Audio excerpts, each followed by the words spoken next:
like the elevator in the back is the only way up. Just as I expected. You'll have to take the elevator to the surface, but make sure nobody sees you.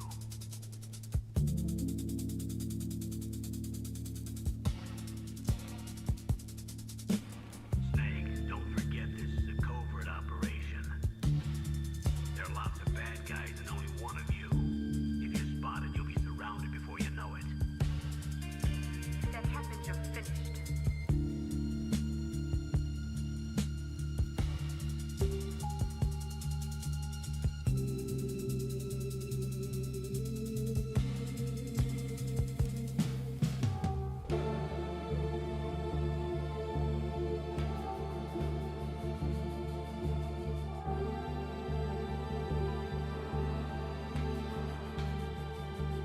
It's Snake.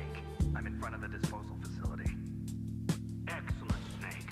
Age hasn't slowed you down one bit.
Hello, everybody. Yeah, it is the theme from Metal Gear Solid 2. How you doing, Drago? Yeah, it is the theme from Metal Gear Solid. Hang on for a second, let me situate it.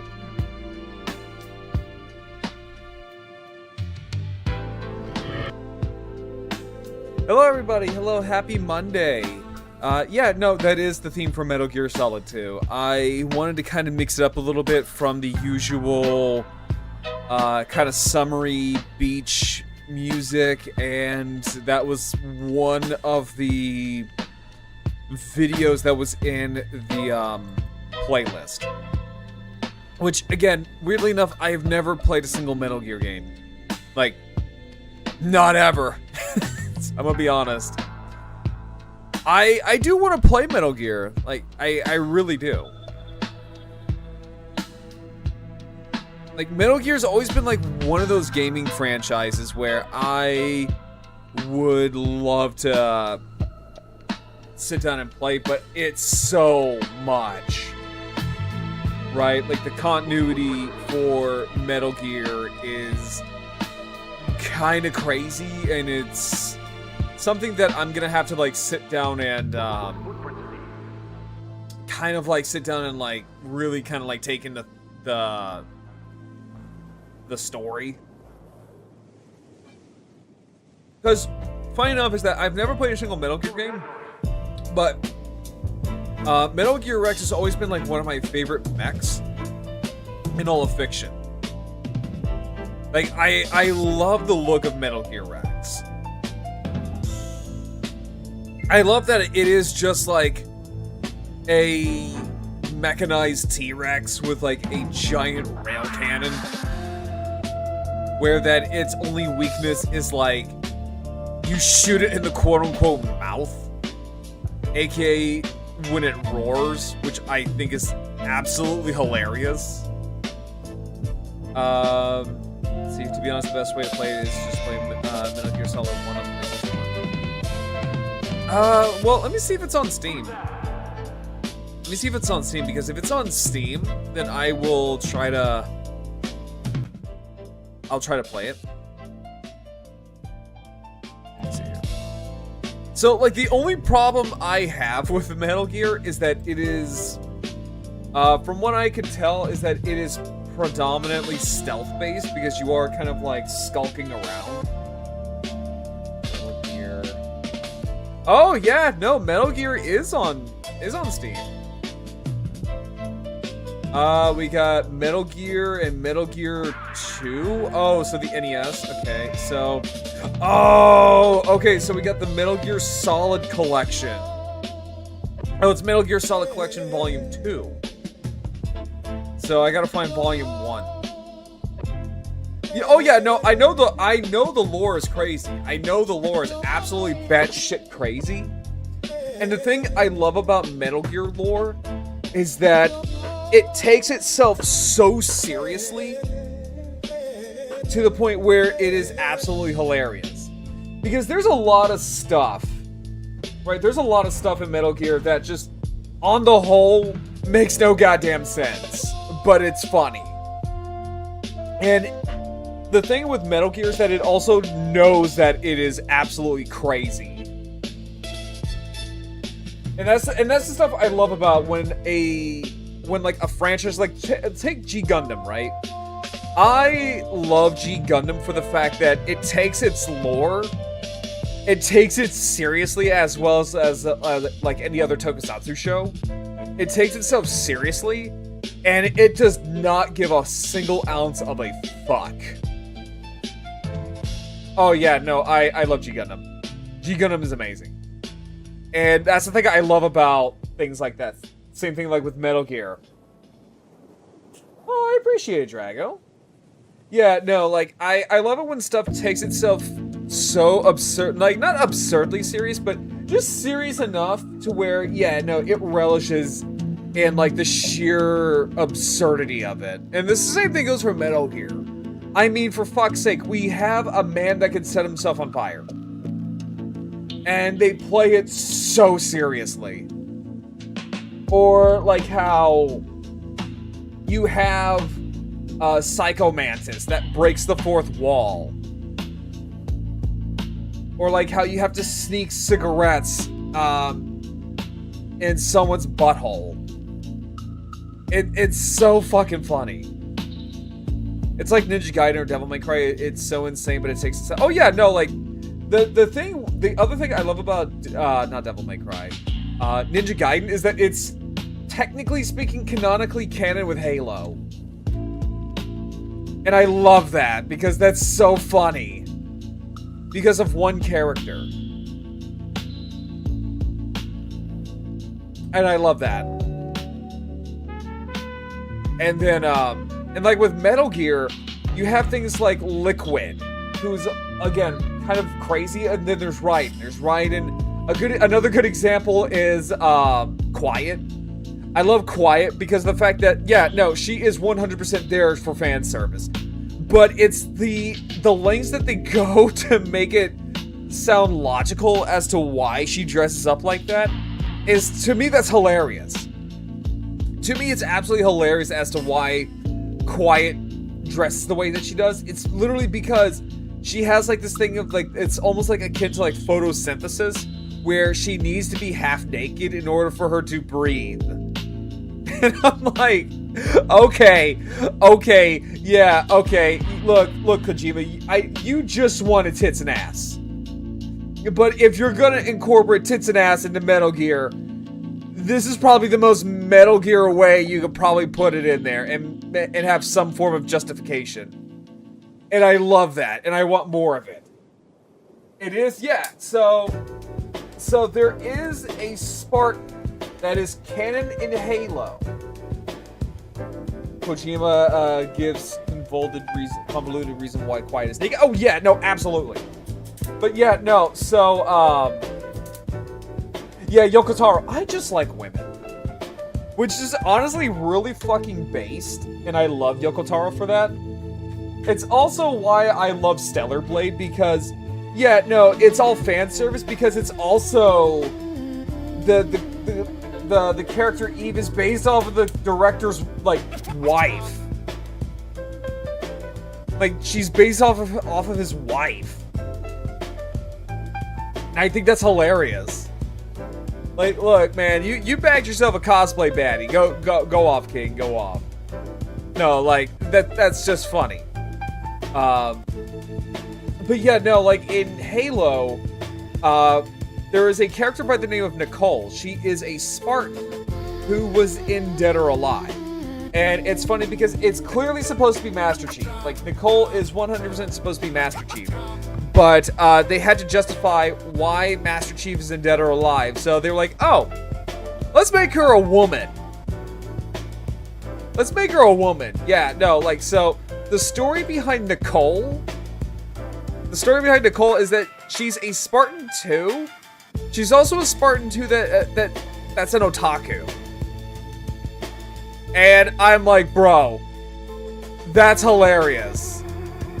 That is absolutely fucking hilarious, and I love that so much.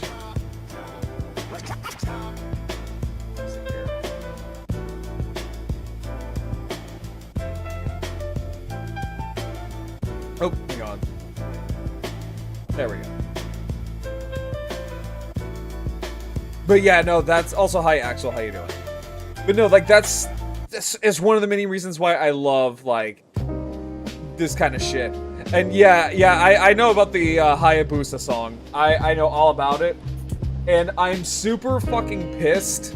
And I'm super fucking pissed at the fact that Halo Studios brought back the Hayabusa armor temporarily in the Master Chief Collection. And they did it in the most horse shit ass reason. And they made it absolutely fucking expensive. I think, like, me and my friend Tio, we did the math for Hayabusa. Right? We did the math for Hayabusa, and apparently it looks like it was gonna be about like 200 fucking bucks if you were to just outright buy the suit of armor.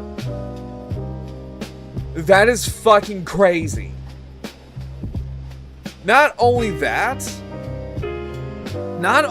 but they also made it super limited Like, they gave you, like, a super short window amount of time in order for you to get the armor in question. It's so fucking stupid. Which I think is also why the Yoroi armor was a thing. Was because people were clamoring for the Hayabusa armor for well over a decade, and Halo Studios was just like, alright, here's a samurai armor. Are you fucking happy? And everyone's like, no. We're not. We're not happy. We want Hayabusa. Mind control music. And I mean, like, I kind of get it. I kind of get it as to why the Hayabusa armor was so limited. Was because now, at the end of the day, the Hayabusa armor was a, it was a, kind of like, what was the word I'm looking for here? A collaboration between Team Ninja and Bungie. So I know exactly why it was pretty much limited, because, well, it is based off of Ryu Hayabusa.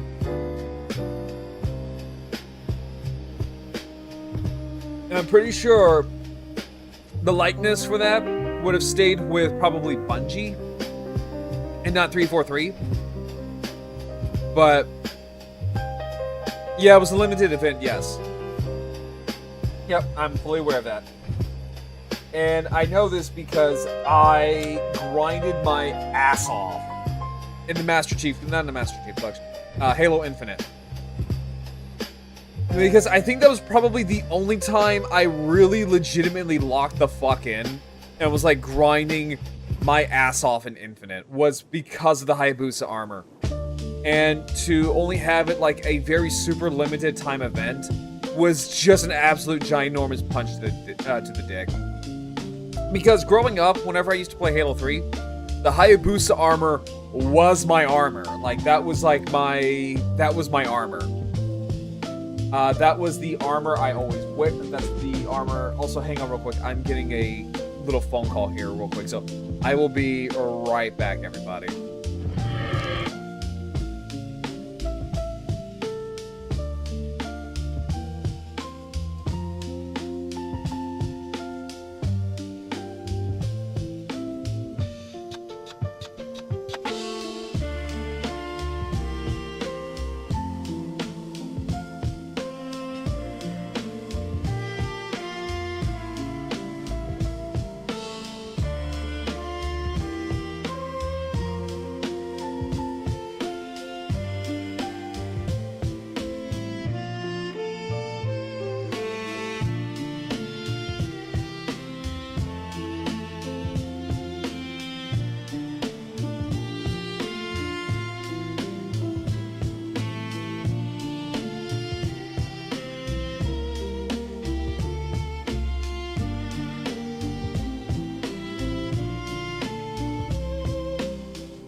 Excellent, Snake.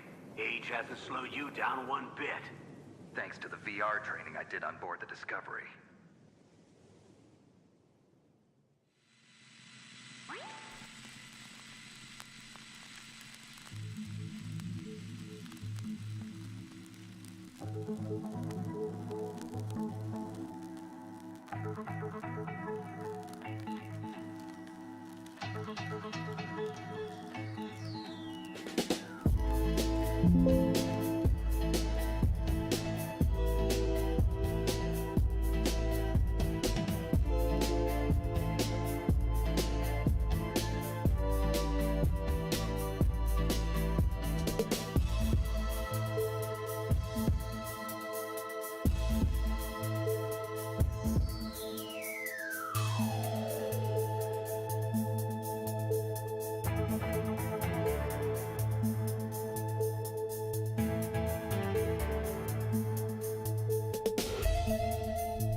Oh, wait, there we go.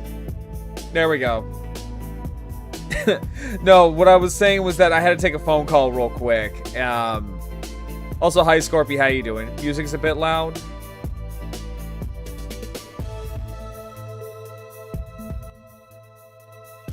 There, that should be better. But yes, welcome in, everyone. Hi, Tabby, how you doing? Also, hi, Scorpy, how you doing? But yeah, so I was going to sit here and say that we're going to watch some stuff about paleontology because I got distracted last week and never got around to it, but I do want to sit here and say is that I'm an affiliate with HobbyLinkJapan. HobbyLinkJapan is your #1 hobby store in the world for all of your anime, figure, and your model kit needs. Use my chat command code !HLJ, take you directly to the website. They do ship worldwide, and the best thing at all is that it all comes straight from Japan. And also, I'm an affiliate with Waifu Wares. Use my chat command code Waifu. Take you directly to the website. Use my code GRARLBROWN and checkout for 15% off on your online purchases. Hi, Takumi. How you doing? Welcome in. Yeah, we can't hear you. Still on the call? No, I just got off the call. It pertained to something about for Thanksgiving. Music? Wait, music is a bit loud? Alright, there. Is that better?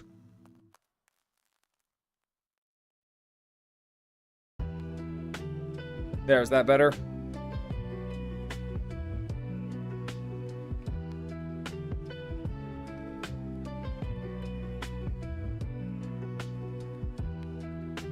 Okay, that should be better now.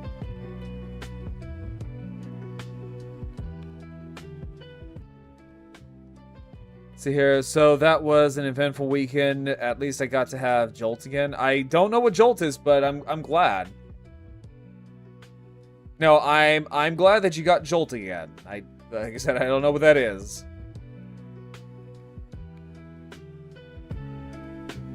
Alright, there we go. It sounded like you were fighting with the music. No, I'm trying to find a nice little medium because I don't know... Like, I don't know what's a good volume for it. Hello and... Okay, so that is...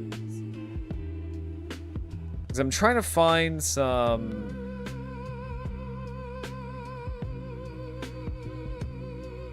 Okay. Oh, it's the 90s drink. Gotcha. Gotcha. Hi, Sin. How you doing? So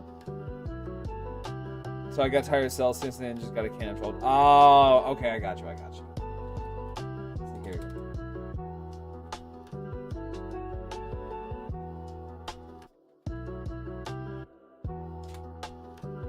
Wait, hold up.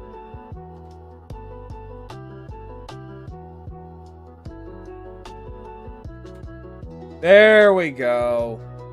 There we go. But yeah, today I thought we would watch some 7 Days of Science because I didn't get to do that last week. Although, I do want to show you this little guide that popped up on HobbyLinkJapan.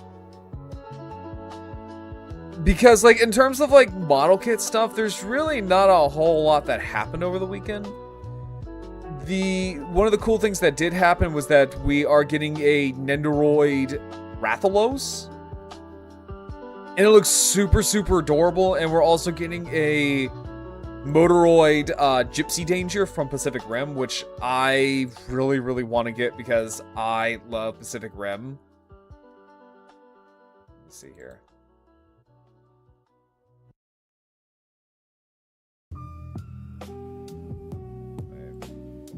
There we go. Yeah, so this is the Motoroid Gypsy Danger, and oh my god. Hang on real quick, I gotta take another phone call. Hang on, give me a split second here.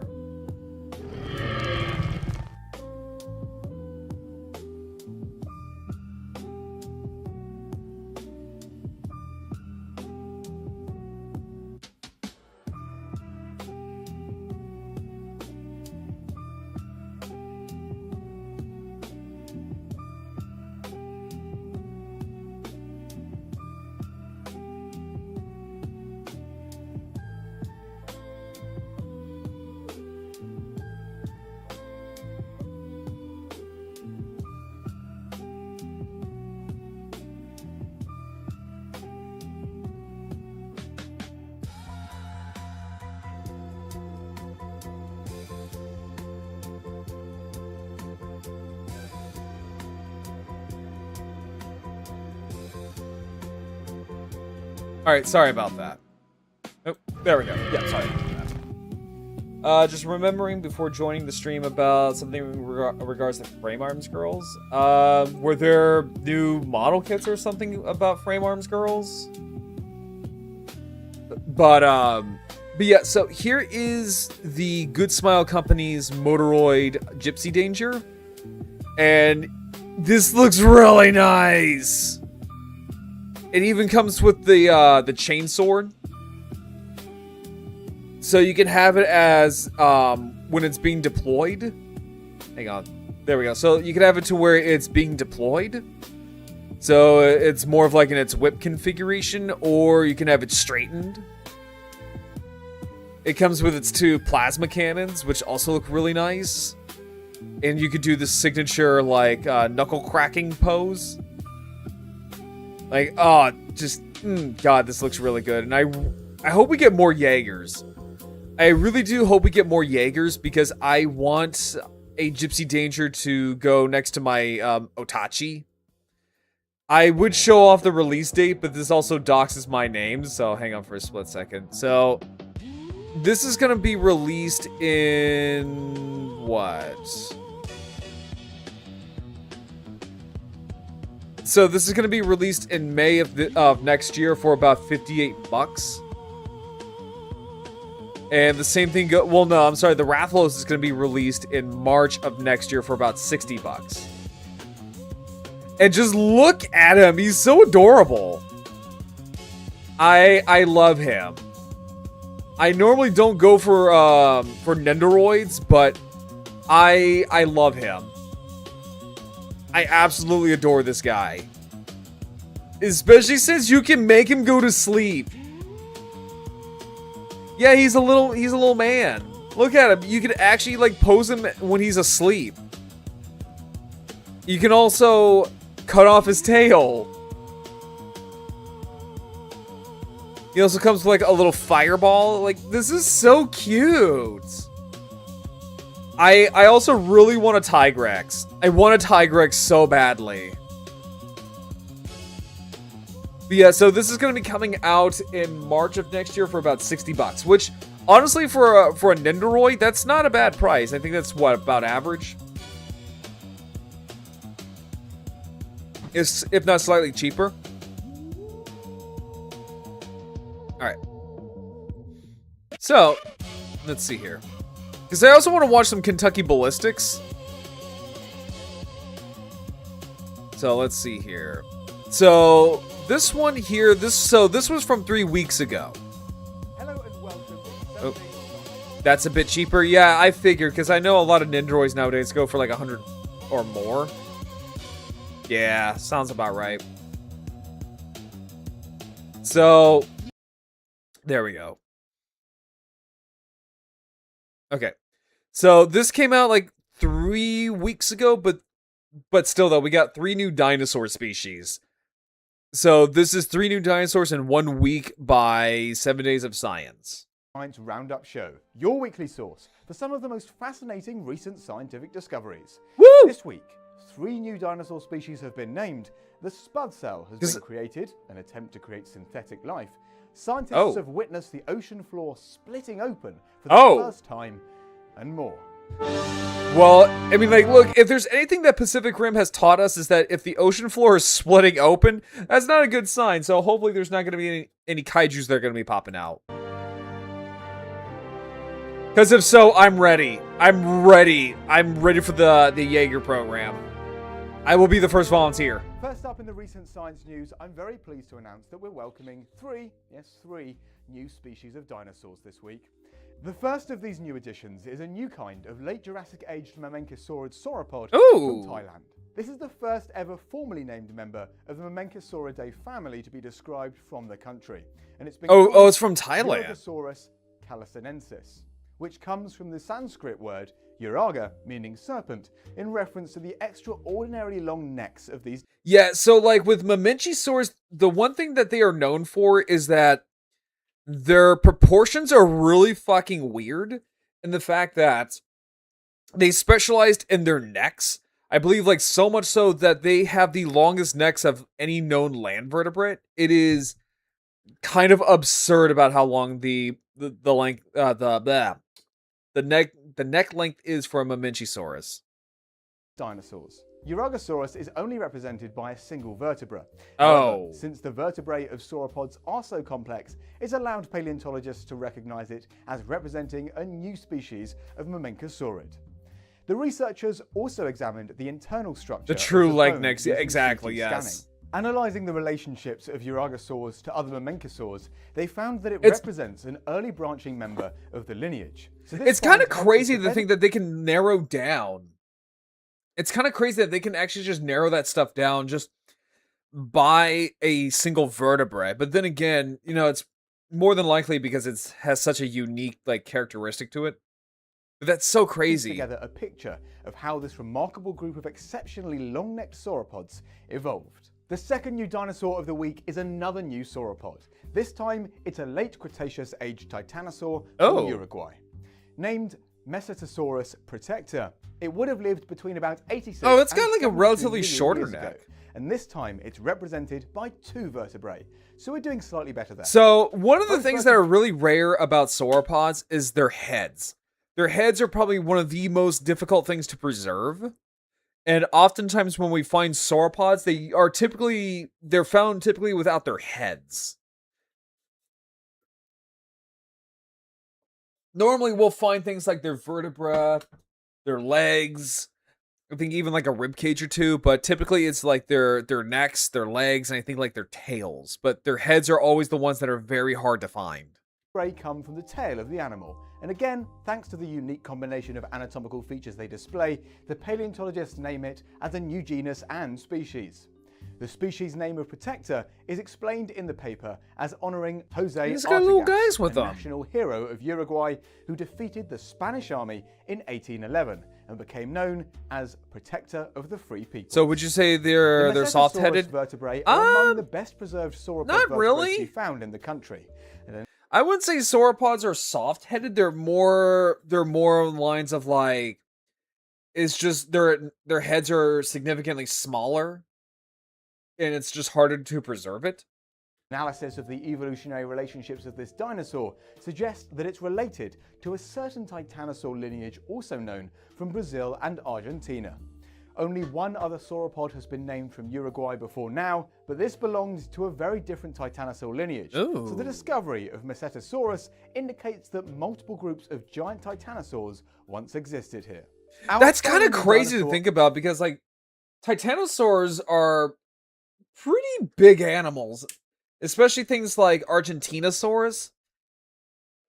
So to think that there are multiple species of Titanosaurs just walking around in one single area, probably at the same time, is kind of crazy to think about. That's like having multiple species of giraffes in the same area. Of the week is rather different. It's not another sauropod, but instead is a new kind of hadrosaur from southern Alberta in Canada. Interestingly, it appears to potentially represent an ancestor of the famous Parasaurolophus, easily recognizable thanks to its iconic head crest.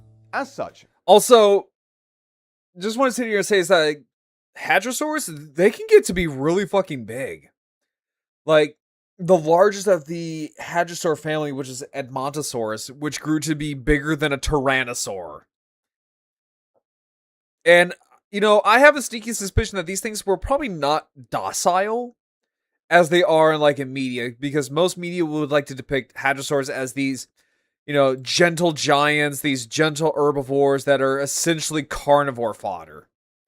So I have a weird feeling that these things would probably put up a fight. Not a good fight, but, you know, at least they would put up a little bit of a struggle. Especially things like, you know, they can bite, they can stomp, they can use their tails as like giant battering rams or just like a giant cricket bat. They could probably body check something too. this new species has been named Plesiolophus warnerensis. Parasaurolophus is well known from fossils found in the Dinosaur Park Formation in Alberta, but there's a formation that underlies this one called the Oldman Formation, and that's more ancient in age, and this is where Plesiolophus has been found. So it's an older member. Skull roof and brain case, Plesiolophus displays an interesting combination of anatomical traits, including some considered quite primitive or basal compared to Parasaurolophus and its relatives. Oh, that's interesting. This therefore suggests that Plesiolophus may be an ancestor of this iconic crested hadrosaur, or at least gives us an idea of what the Parasaurolophus ancestor may have looked like. So what's interesting about Parasaurolophus is that it's one of the, I think if not, it is the only dinosaur we can kind of sort of guess on what it sounded like, outside of like an ankylosaur that was found with its, I want to say it, not larynx, because that's like a mammalian thing, a syrinx, which is what birds have. So it's really fascinating to figure out what these animals sound like. And with Parasaurolophus, it has a lot of chambers in its head crest. So really, I think like paleontologists have kind of got a rough estimate of what it sounded like, which I wouldn't say it sounded like a tuba. It sounded more of like there's a ancient Roman instrument. And I forgot what it's called, but it almost looks like a horn. It almost looks like a long French horn. And it has this loud bellowing sound, and I would say that's probably close to what it sounded like. Let me see here if I can find them. See, ancient Roman horn instrument. What is it called? So I was just listening to a video about it, a short. Cornu. That's what they're called, the cornu. Yeah, so like the best way I can describe it is like it's not really like a trumpet, it's more of like a kind of like a cornu. So something like let me see if I can find it real quick. Cornu de Pompeii. See if I can play this real quick for you guys.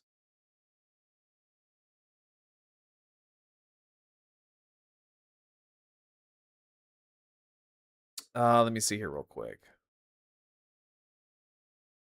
Let me do this. So it would sound something close to this.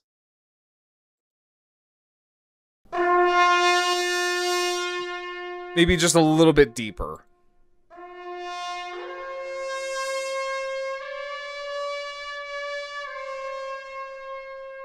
Oh, I'm like in the way. Oops, my bad.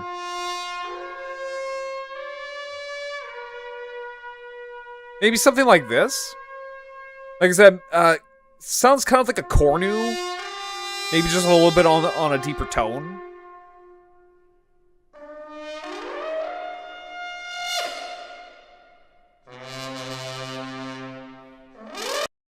Also, that's such a cool instrument, though. I'm not an instrument guy, but I would love to play a cornu. Anyway. It's also rather interesting that one of the skull features of Plesiolophus is also seen in a juvenile specimen of Parasaurolophus, suggesting that something called heterochrony may have played a role in these dinosaurs' evolution, essentially meaning that differences in the rate of development may have contributed to how later species evolved. So another fascinating new dinosaur.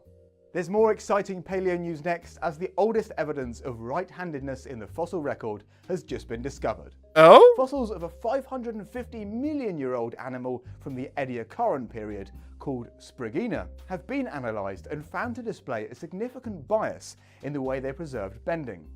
The fossils that make up the Ediacaran biota preserve the oldest evidence of macro-scale, complex animal life.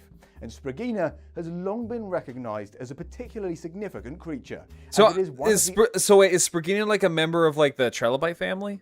Because it looks like a trilobite. Animals with bilateral symmetry. Exactly what kind of animal it was, however, remains heavily debated. The analysis of more than 100 specimens of these simple, segmented animals Raid incoming! Wiredale, welcome in, everyone. Why did the raid not go off? Welcome in, everyone. Welcome in. Oh God. Hi, Cursed Aya. Hi, Cursed Aya. How you doing? Welcome in, everybody. How's it going? My name is Guaro Brown. I'm a T-Rex VTuber.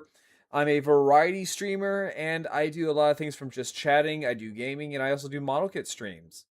How was your stream, Aya? What'd you do? We have a new guest in the park. Oh, God. I'm disgusting. Hello. Also, Wiredale, thank you so much for becoming a park guest. Thank you. But yes, how was your stream, Aya? Hang on, let me give you a shout out real quick. Were you guys doing a collab?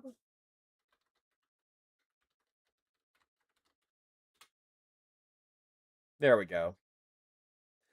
I followed Aya here. So I take it that you guys did a collab. Aya has a hiccup counter, so you're fine. Yeah, but see, for me, like, I always feel bad when I burp on stream. I always do. I don't know. I think it's just because, like, I have, like, good manners or something like that. I'm just like, I don't want to burp on stream. They collabed on Avatar, Frontiers of Pandora. Oh, okay. Yeah, we were playing Avatar Frontiers of Pandora. Yeah, how is that game? Because, wait, hold on. Let me see here. How much is it on Steam? Because, like, I'm not the biggest fan of the movies, but I love the lore of Avatar. And I love the environment of Avatar. Let's see here. Avatar... Oh, so okay, so it's on like $30. Okay. She gets offended if it's not higher than 8 or 10. Wait, Aya, is that real? Wait, hold up. Aya, is that real? Like, do you get mad if your hiccup or your burp counter is not higher than like 8 or 10? Because if so, that's pretty based.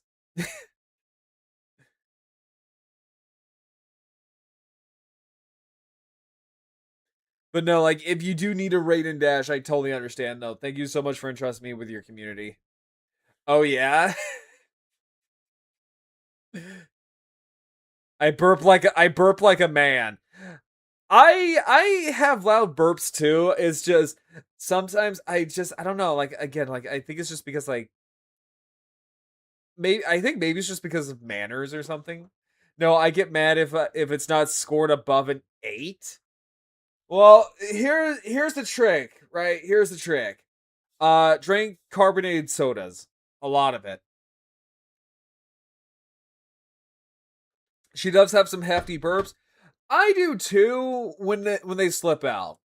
If I don't catch them in time, I got some nasty ones.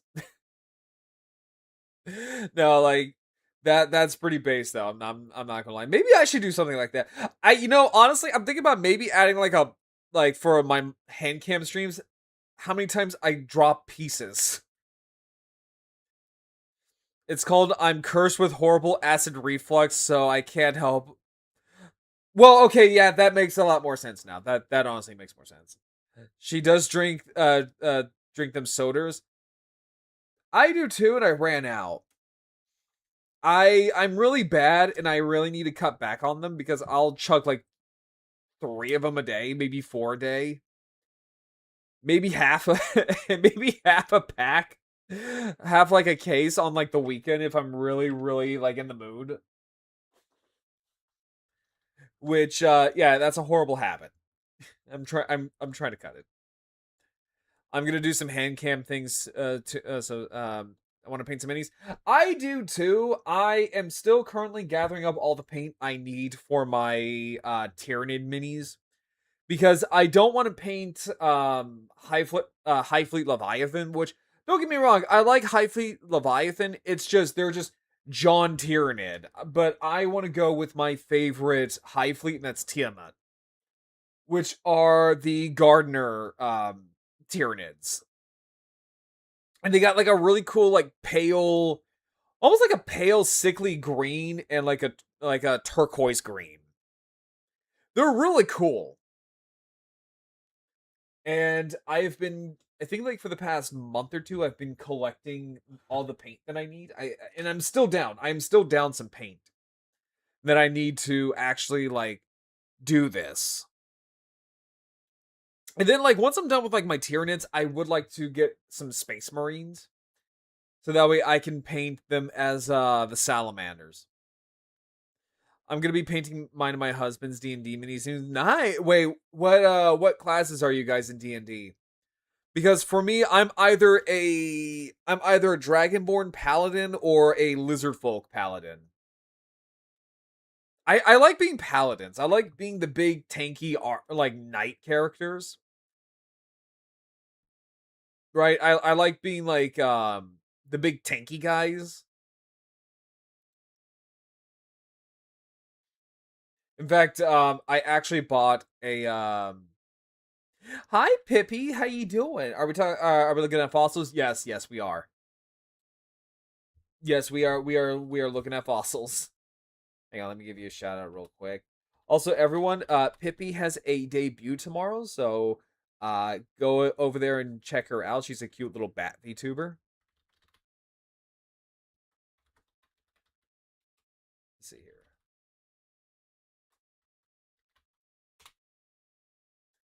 There we go. And then also, hang on before I forget. Since Wiredale also rated it as well. But yeah, right now we're talking about fossils right now because we're watching 7 Days of Science.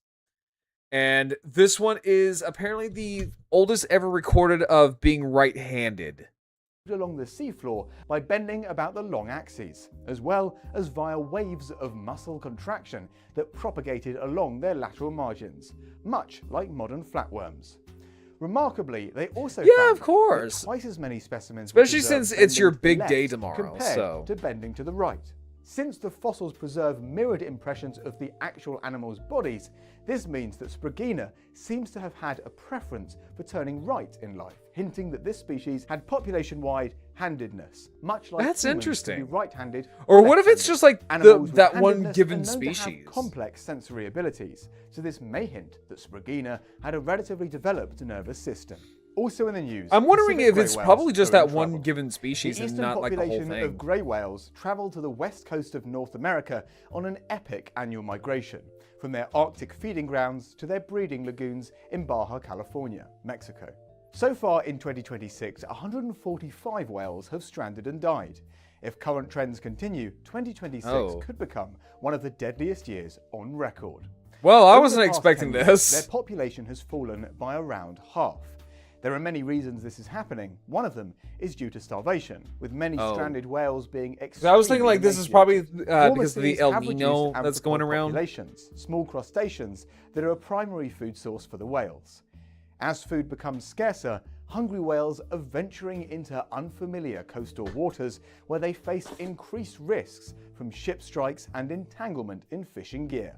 Oh, There yeah, is no, some that's... hope, though. Scientists have observed increasing numbers of grey whales feeding around Alaska, where they Well, may I be mean, like, that's adapting by good. switching I've from always wanted to bottom-dwelling see, like, a amphipods whale to sighting. small fish, such as Arctic cod. Because I know, like, over here However, in Maine, I know researchers I warned think they that do whale climate change sightings. may now be altering the Arctic ecosystem faster than grey whales can adapt. Conservation But I've groups are always urging wanted the to see, US like, a government whale to sighting. relist That's grey kind of like on whales my the bucket federal list. endangered species list. The hope is that more protection from human-caused deaths would offset the strandings due to starvation, allowing them the time they need to adapt to a new food source. In other oceanic news, scientists have, for the first time ever, witnessed the ocean. There's a lot. splitting There's a open, lot of and it whale was a tours much here. bigger event than I they need to expected. go over there. 20 Like, pieces of measuring equipment have like, been especially monitoring like a orcas. section I of the ocean always floor wanted to see like an over 100 orca kilometers sighting. long. And on the 26th of April 2024, they picked up the beginning of an event which caused the valley floor to sink 4 meters. I would check and over a out meter of Monterey. horizontal extension You know, the funny across thing is, valley like, as my well. younger sister was in Eventually, Monterey. this process caused an outpouring of around 160 million meters. Yeah, she was cubed like, of so when lava she was in the over Air Force, she was course of about stationed in Monterey. 16 days. The location of this event. She is said she along the loved it, but it's southeast just very Indian expensive. ridge in the Indian Ocean, between the Australian and Antarctic tectonic plates. It's believed that the motion of the oceanic crust was the release of 3 to 6 decades of stress that had built up because of the northwards movement of the Australian plate. The scale of the vertical displacement was Yeah, it's so particularly weird to surprising think to like study's authors, the who continents say are still they were moving. expecting a few centimeters of movement rather than over 4 meters worth. A brilliant study of an until now unobserved phenomenon that plays a key role in our planet's ever-moving Yeah, there's a lot of Finally, Air for Force the / news, Navy a housing. rather Yeah, intriguing development that in and the like quest to Marines. create There was like a true lot of synthetic Marine life Corps has emerged. housing in Research California. posted online as a preprint, meaning it isn't yet peer-reviewed, has announced the creation of But it's something very expensive. called Yeah, that's what Spud that's what she was telling me. And I Made was by like, a team at the University of Minnesota, I don't know. Spud cell I'm too is said to be the I'm too first poor synthetic for cell Monterey. capable of undergoing a complete cycle. However, it is not technically alive. It is a cell-like system. And of built course I get completely from distracted. scratch, Well, with a I'm lipid sorry, membrane Takumi. containing Well, a come on in tiny here genome and spread we're across yeah, 9 DNA and we're gonna learn about molecules, some science as today. well as a basic kit of biomolecules, including proteins and ribosomes. Remarkably, Spud cell has been engineered to grow by fusing with feeder liposomes, which deliver lipids to expand the cell membrane. Oh, that's kind of It's even cool. capable of a very basic form of cell division, which occurs when proteins crowd in one part and cause know, mechanical stress. This, that splits like, the honestly, membrane. like, all science Additionally, just kind of the team has fascinates shown me. that Spud cell is capable of experiencing selection pressures. When a beneficial genetic Although change I'm was not introduced too to some of familiar the with, cells, like, they microscopic grew stuff. faster and produced more offspring. However, Spud cell cannot replicate indefinitely, and after about 5 rounds of division, they stop. So, these primitive cell systems are not yet alive, but they can mimic some of the processes of a living cell when given a lot of outside help. The development of fully functional synthetic cells will have diverse applications across various biotechnologies in the future, from manufacturing biomolecules to better understanding the fundamental units of life. And it's hoped that Spud that's cell interesting. is a key step towards this. Well, that's it for the news this week. I really hope you enjoyed learning about all that's happened in these last 7 days of science. Yeah, You can because I follow want to 7 try to Days of catch up with Science 7 on Days of Instagram, Science. And also be sure to support us on Patreon if you enjoy what we do here. As always, a big thank you to our patrons, including Andrew Cowam, Brainweevil, Canyon, Chippy Chippy Chappa Chappa, Deanna Hernandez, Ethan Wang, Gary Arrington, Gyoffis, I like Irene, how he just Jordan said that with, Julie, like, a Jonathan, complete John and total Purdy, serious, Joseph Reed, like, Josh Lambert, Joshua, deadpan Corey look. Peterson, Leland Lampkins, Honestly, Luna if Rose, I had Lee, to read the Mark name Neville, out, Chippy Benedict Chippy Fry, Chappa Mark Chappa, Page, I would Ragnar probably Vikings, lose my Ralph shit. Balzac, Robert Priepjika Jr., Robert Thomas, Salvanale, Sammy Petrikis, Steve Bradshaw, Thomas F. Conroy III, Robert Hummel, Timothy N. Tedrow, Tracy Merrifield, and Troy Schmidt. Thanks for watching, and we'll see you in the next video. Yeah, that was... See, I love 7 Days of Science. I've been trying to, like, catch up with them for a while. But, no, like, I genuinely love watching these guys. But no, that's really cool, though. And again, it's so fascinating that we can actually, like, distinguish what species of titanosaur, or just what sauropod these are just by looking at the vertebrae. Like, that is really cool, just like how far we've come in paleontology. And the weirdest thing is, like, paleontology has only been around for, like, what? I think, like, 200 years or so, give or take 200 years. it's kind of remarkable. And then like seeing how much dinosaurs or just like prehistoric animals have like changed over the centuries. And again, for only like 200 years. Yeah, for only like 200 years, that is kind of crazy. All right, so hang on. I'm going to take a quick little break to go to the bathroom real quick. And then afterwards, we're going to watch some more 7 Days of Science. 7 Days of Science. So I'll be right back, everybody. Make sure you get up and stretch.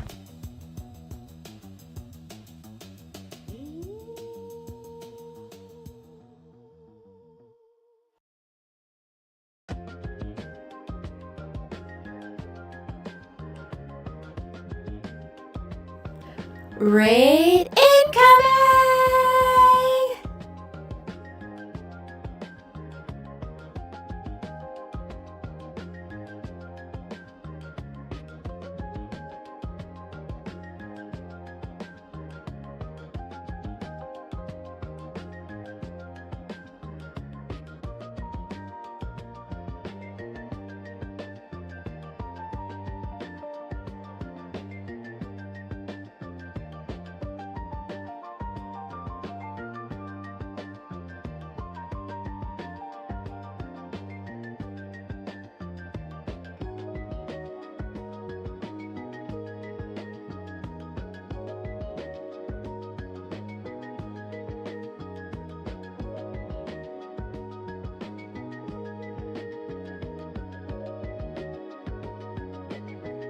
Hi, Kathy. Oh my god, I am so sorry. You caught me with my pants down, basically.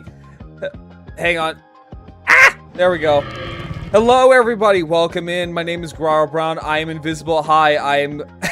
How's it going, everyone? I'm Graro Brown. I'm a T-Rex VTuber, variety streamer. I do just chatting, and I do model kit streams, and I also do gaming. Right now, we are watching 7 Days of Science. And, Kathy sent me? Yeah, I'm sure she did. I'm sure... Wait, hang on. Let me... Oh, wait, no, I already gave our favorite little shorty dino here a shout-out. How was your stream, Kathy? I saw earlier that you guys were doing, like, a little bit of a fan dubbing. But everyone, go follow Kathy. She's an absolute amazing little bean. Even though she is the strongest femboy in the world with the biggest bulge the world has ever seen. Yeah, you did. Yeah, you fucking did. Opinions on Kathy's shortness? Well, you see, I have tons of opinions on Kathy's height issues. The problem with that is that in order for her to reach up to me, she needs at least, like, 20 different phone books and a ladder. Like, when Kathy goes to a theme park, I bet you 20 damn bucks that she barely qualifies for the height requirements to be on the shortest ride.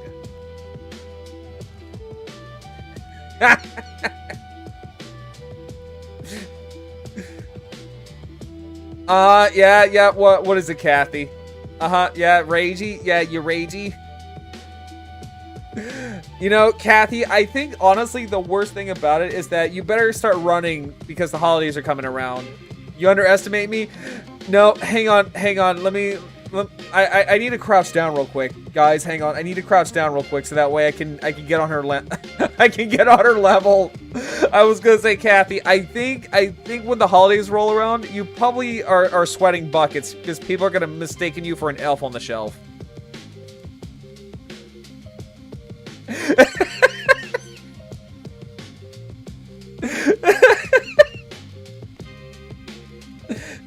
You know, it is funny though that I'm listening to Metal Gear music because with We have a new guest in the park. Please enjoy. Yeah, Fufu, thank you so much for becoming a park guest. Thank you. I'm picking at short people now. Now, Tabby, the thing is that in order for me to poke at short people, I need to get a little bit closer and I need to get on my knees because that's probably the only way I can talk to Kathy at her height level.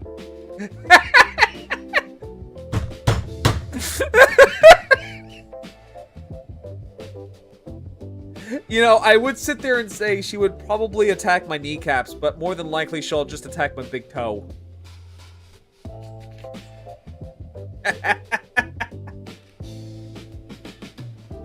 Oh my god, no, like seriously though, like everyone go follow Kathy. She's absolutely, Kathy, get him. Bring it on. What, you act like I'm like 4 foot. Kathy, why are you overestimating yourself here? Why are you overestimating your height?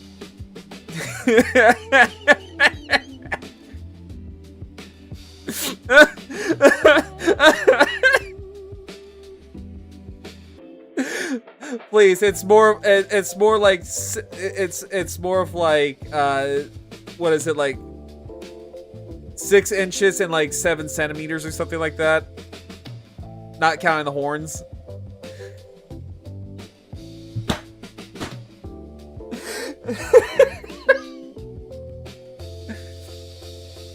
You know, honestly though, you know, Kathy, I actually was thinking about you today. Here, Kathy, I passed the frying pan. Now, why are you giving her like a Hummer?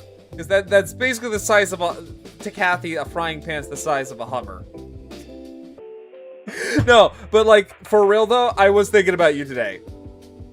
Is that the dead Kathy on your shoulder? No, it's my brother. The Ahoge makes you 6 foot? How big is the Ahoge? Like 5 foot? Let's be honest here. That makes you a hobbit with like a 6 foot Ahoge. But no, like, yeah, no, like you're like a foot tall, and then your Ahoge is like 5 feet tall. That makes you 6 feet. That's how it works, right? No, that's how it works, right?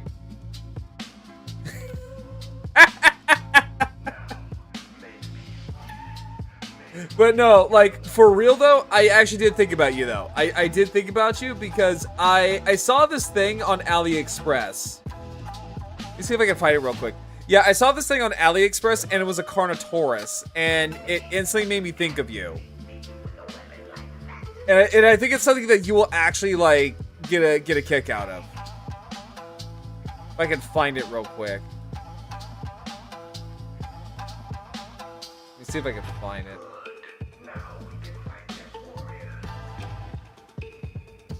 Ah, yep, here it is.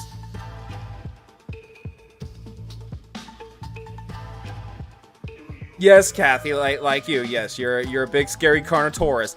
I have to throw you a little bit of a bone.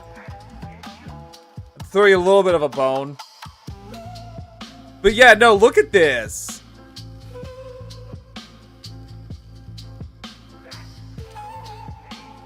It's so cool.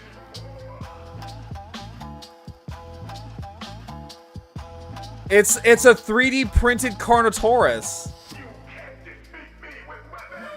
I actually thought about getting one of these and painting it up in your colors. Like in all seriousness, I actually was thinking about doing that.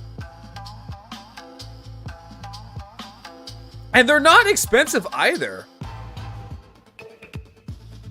Yeah, no, they're not expensive. I could, Kathy, if you want, I can link this to you. They're like $24. I mean, like, here in the US, it's free shipping. I don't know about you, but like over here, it's like $24 with free shipping. In fact, fuck it. Yeah, hang on. Let me see here real quick. Let me just do that. Yeah, real quick. Hang on, let me see here real quick. Yeah. There we go.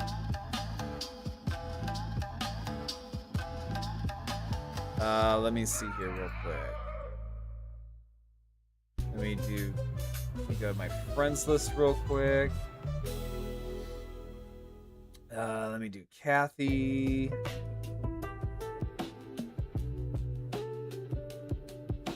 There you go. I sent you the link. But you know what's also really cool about this figure though that I just realized? You know, I never thought I would see a figure that is, you know, 1-to-1 scale with your height.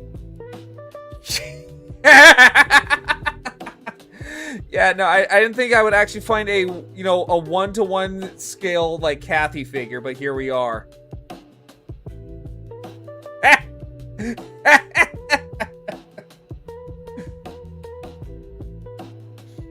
I just need to customize it, you know, get a little sticky tack on it and, you know, recreate the bulge.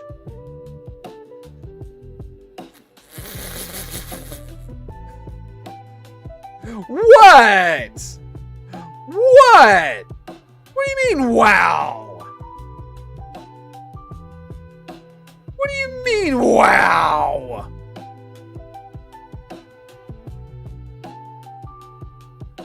Don't come up in here and give me the wow.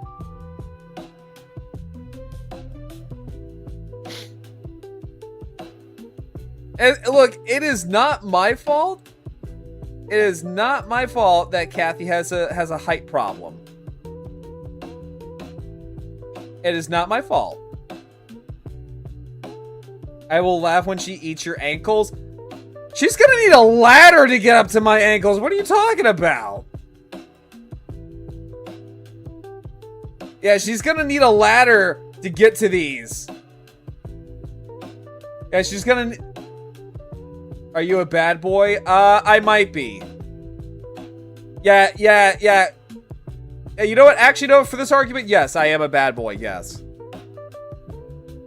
I am a bad boy, yes. Can you not tell by my baller outfit? I literally carry the skull of my brother. I am a bad boy, yes.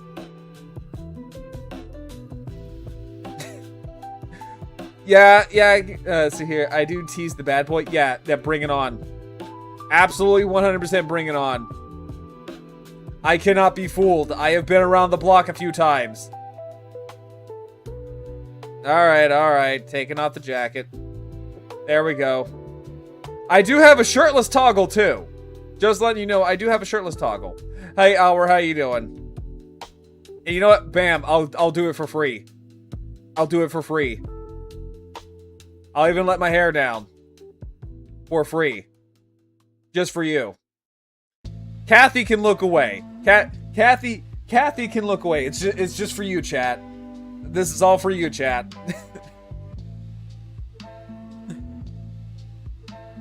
Like, look at this. You could shred a fucking diamond on these abs. Yeah, no, I like show. Look, I have a beautiful model. I'm going to show it off. Actually, no, wait, no, Kathy can look. Kathy, you know, honestly, Kathy can look. She just needs a step stool and binoculars. Ah!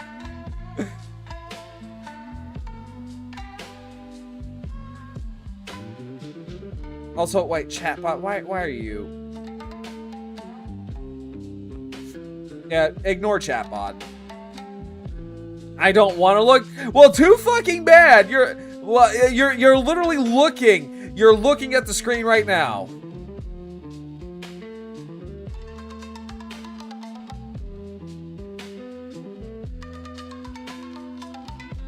Look. Let's be honest here. We all can't be hyper giga chat femboys like Kathy. Like, I envy the femboy bulge. I envy that. My eyes are closed. Then how are you typing? Then how are you typing? We have a guest in the park. Please. Pasmos, thank you so much for becoming a park guest. Kawaii Prism, thank you so much for becoming a park guest. And head pats, thank you. Yes. Enjoy your stay.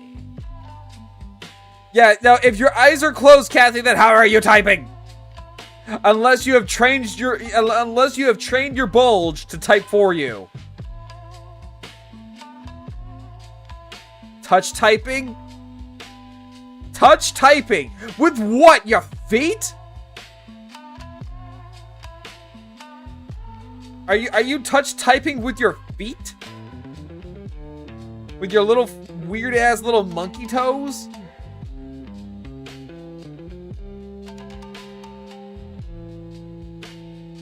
Looking at, nope, well, unless you find rubber ducks that shit out bubbles sexually attractive, then I don't know what to tell you. With my, yeah, with your hands, okay, sure. How are you typing so eloquently? I would imagine it would be just a garbled amount of numbers and letters, unless if I'm going absolutely crazy, which, yeah, I might be. Hey, Mog, how you doing? Well, right now I'm a rubber ducky, and again, like, if people find rubber duckies, well, I'm a rubber ducky now. For right now, I'm a rubber ducky.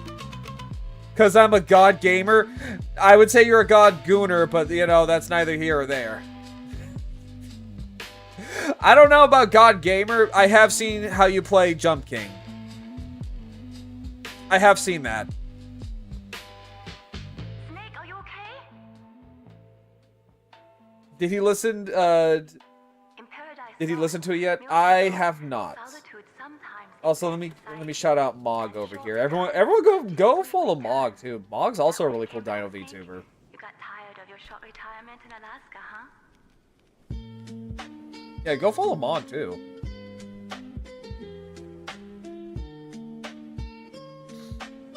But yes, I will follow that. I will listen to that after stream then. Yeah, you can strangle me all you want, Kathy, but it ain't good. But I can tell you this much: you cannot silence the truth. Have you seen me? You can't strangle a rubber ducky. The only thing you will make me do is fart out bubbles. Which, by the way, my bubbles taste like ramen soda. How do I know this? You don't want to know how I know about this. You don't want to know how or why my bubbles taste like ramen soda. Don't ask. I've been good just at work. Well, I'm glad. I'm glad you're listening to me yap and ramble on like this while at work. Okay. Yeah, don't question it. There are no questions here in Bossing Say. There are 0 questions here. You just do.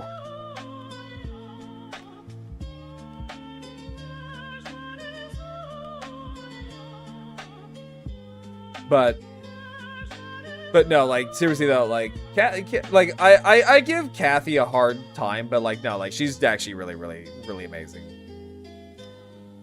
And honestly, like, I'm proud of like all of the achievements she does.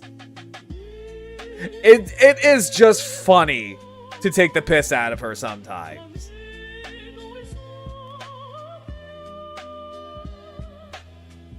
And hang on real quick, let me...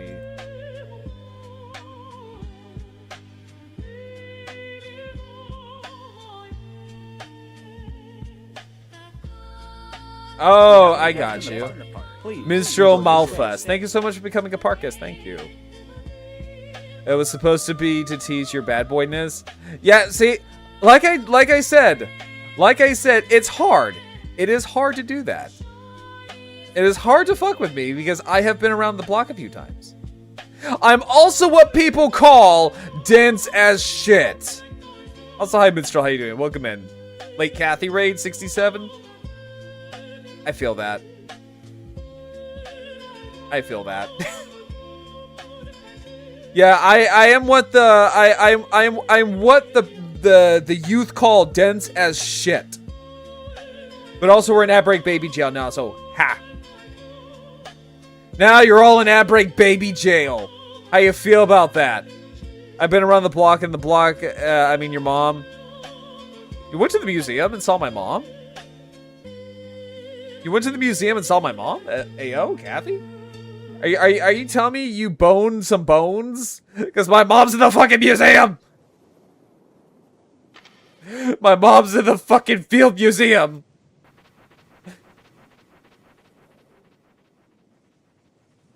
Also, Tabby, I feel like you're just like you are on a point spree today, aren't you?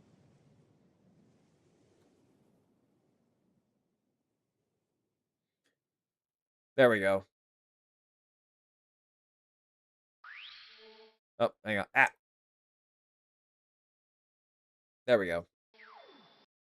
was gonna say, like, you're kind of like on a point spree, aren't you, today? There we go. You have 60K? Oh my god. Holy actual flying shit. That is kind of insane. Didn't you know that cigarettes contain benzopyrene, a chemical that leads to lung cancer? Also, Yeah, hang on just a so second here. what? Okay, so let me do this. I don't get to use them often. No, like, that's totally understandable. Also, I'm trying to figure out what is it. There we go.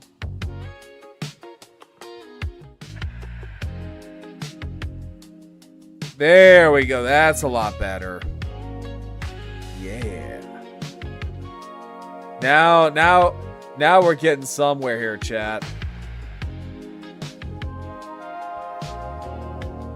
Makes me want to go down to the... Chat, this makes me want to go down to the beach with you, hold hands, and whisper sweet nothings in your ear like I have a massive amount of daddy issues. I have a massive amount of daddy issues and crippling amounts of depression. I'm also a lot of dad.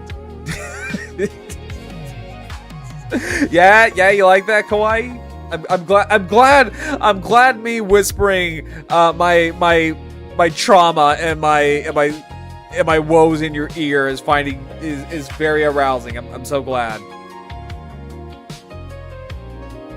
Also, hi emoji, how you doing? Yeah, Chad. Just whisper nothings in your ear like, yes, chat. I too like to fart when I'm not in public. Yeah. It's okay, hon. I can fix those issues in no time. Oh, don't threaten me with a good time now. Do not threaten me with a good time. Besides the daddy issues. Yeah, no amount of fixing will fix my daddy issues. Especially since the fact that I ate my dad. He was delicious, by the way. I had a rough childhood growing up. I mean, like, let's face it, all baby tyrannosaurs have probably eaten their dad. Just me? I'm the weird one? Yeah, probably. Also, hi, Emoji. How you doing? Welcome in. It's good to see you. You know, honestly though, chat, I was kind of thinking. See, I don't have family, so I don't know how that works. I mean, like, you know, it's just, you know, something that comes natural. You get like that little urge in your gut and probably your ass. I don't know. That might be indigestion. Also, sorry for double typing my keyboard. Oh no, you're fine. You're fine. Yeah, no, you're totally fine. No worries. No, all is good in here.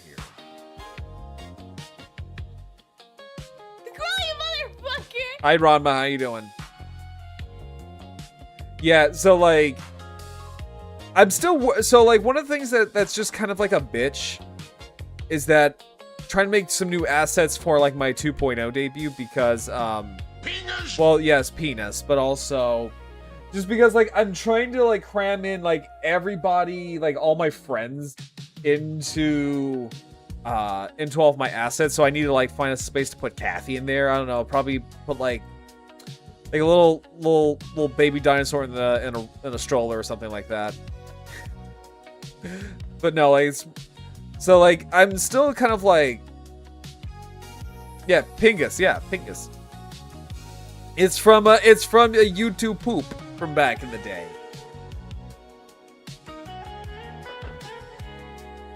Yeah, it's what they called YouTube poop.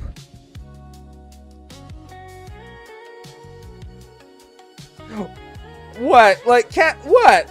Wait, why you get mad, Kathy? Why you get mad, huh? By the way, like Daddy Twitch, do not spank me for this. Electricity. Oh yeah, so hot. Who goes that zap? Whoa! With the wave of my finger and the flick of my dick. One zap from me will kill you quick, so get on your knees to suck and blow. But not right now, I've got to go! Fuck, I hate when he rhymes. I remember those days. Yeah, no, like, so that was like one of the most iconic quotes from YouTube Poops was Pingus. Because it is Dr. Robotnik just going snooping as usual, I see. But the dubbing was not that great, so it sounded like he was just saying Snoopingus. That was, what was that? Oh, that was the Djibouti Spider-Man dub.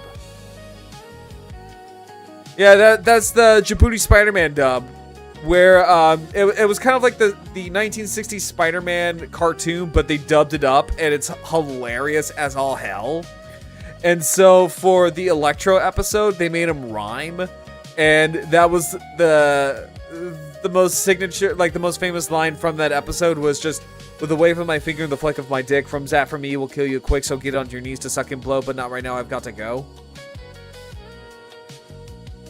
Yeah, I know that entire rhyme. Not just because, you know, chat plays it a lot. I also, back in the day, I used to watch a shit ton of Djibouti Spider-Man dubs.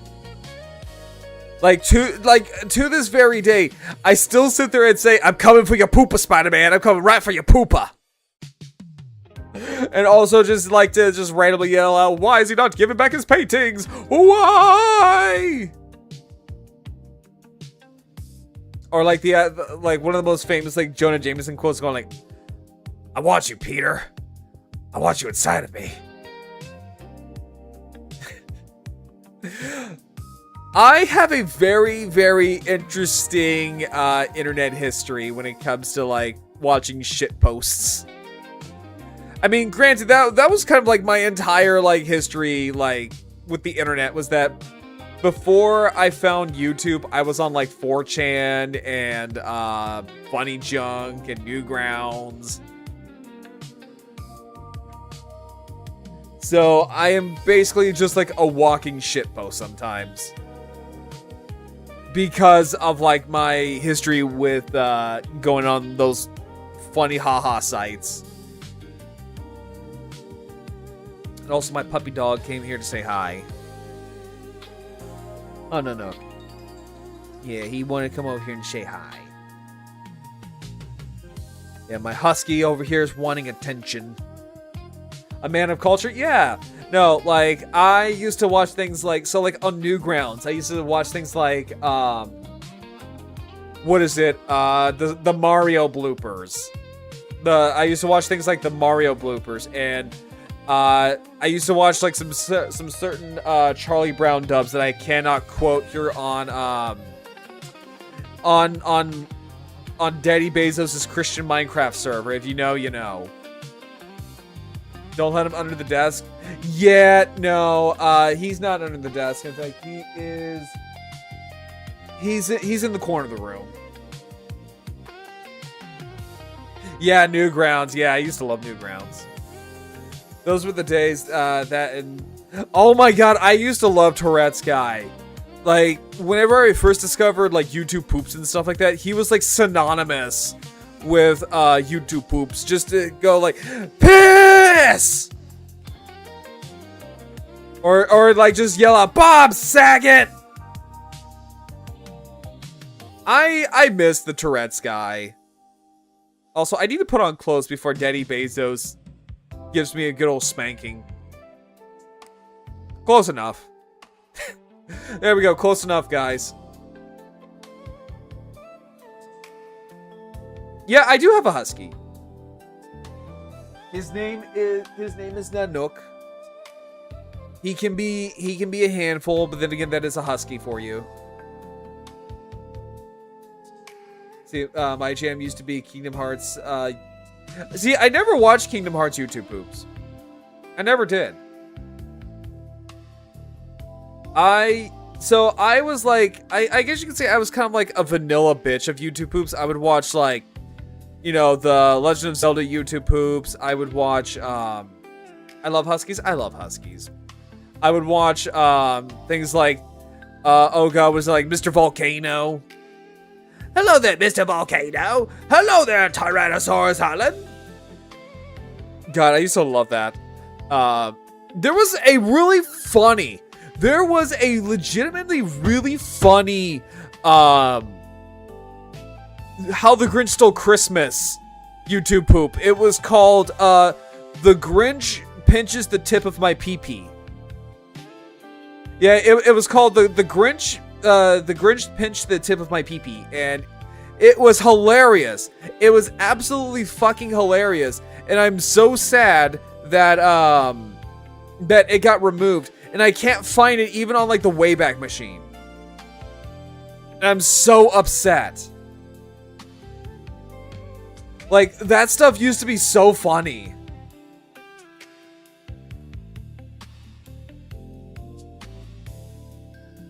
I am doing a lot of talking today, yes.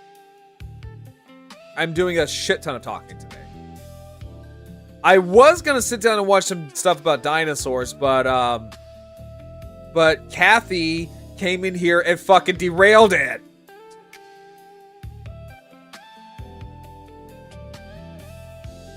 Yeah, and Kathy came in here and fucking derailed everything. Then drink some water. I did drink water. Yeah, no, I miss those days. No, like, those days were so much fun. Oh god, let me see here. Let me see if I can... I was actually, like, listening to, some shitpost music on the way. Don't blame Kathy? I will blame Kathy. Just for that, I will blame the femboy. I will 100% blame the femboy for this one. But, no, like, so, like, on the way to work, I was listening to, like, shitpost music on the way to work. I was listening to, oh god, what is it? It's a Cleveland show meme. It's like Dubas scooping something or something. It was like a Cleveland show shitpost, and it was so funny. In fact, actually, let me see here real quick. YTP.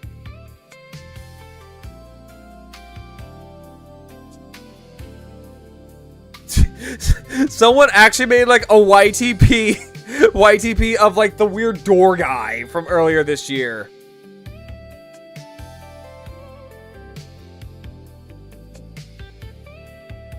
Oh, wait, hold up. There is one YouTube poop I kind of want. Let me see here.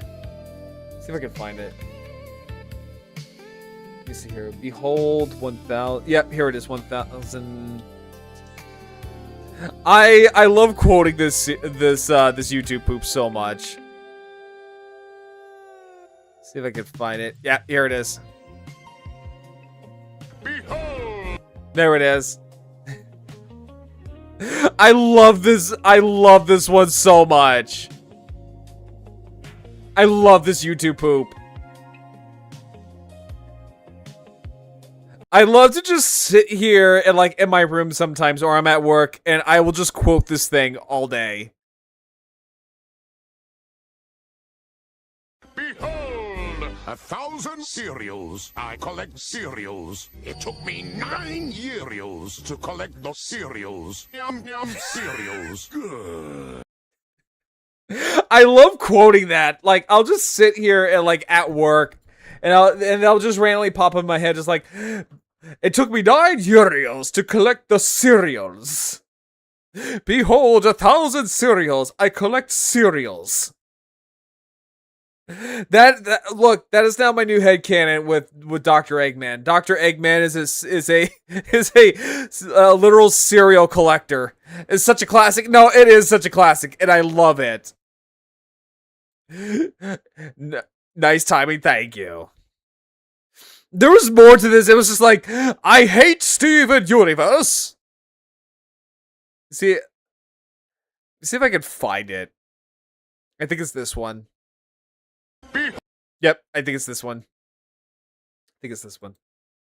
Behold, 1,000 cereals. I collect cereals. I mean, he's It took cereal me right now. 9 That is years hilarious. To collect the cereals. Yum, yum, cereals. Good. Congratulations! Shut up! Sus! Fuck Steven Universe! like what did Steven Universe even do? Like, just sitting here catching strays like that. I mean, granted, good, because fuck Steven Universe. I hate Steven Universe. I am not the biggest fan of that show. Fuck it, we're just gonna watch YouTube poops. I miss my wife, Tails. There's people in their underwear. What the fuck? I captured smiling friends. Let smiling friends go, or I'll kill you. I guess I better put my hands up and surrender. Thanks, man. You saved us. I miss smiling friends. Okay. Dumb bitches, you. Okay, no, like, for real, though, I want to say... Okay, hang on, we're going to go on a little tangent here. We're going to go on a little tangent here about Smiling Friends. Because I cannot believe Smiling Friends actually put in a motherfucking Chris Chan reference. I cannot believe Smiling Friends actually put in a goddamn Chris Chan reference. And they almost recite... They almost recite Bob Chandler's tangent to Chris, like, verbatim. It is kind of funny. Do you realize something? If we fail this inspection, we could lose our office and we'd have to move out of it. Do you realize? Do you realize something? Let me tell you. It's the health department of Greene County. They actually put this in. Videos that you put on the damn internet, they could condemn our house and we would have to move out of it. That is wild. I miss Smiling Friends. I sat down and watched, I want to say the first couple of seasons of Smiling Friends, and I thoroughly enjoyed it.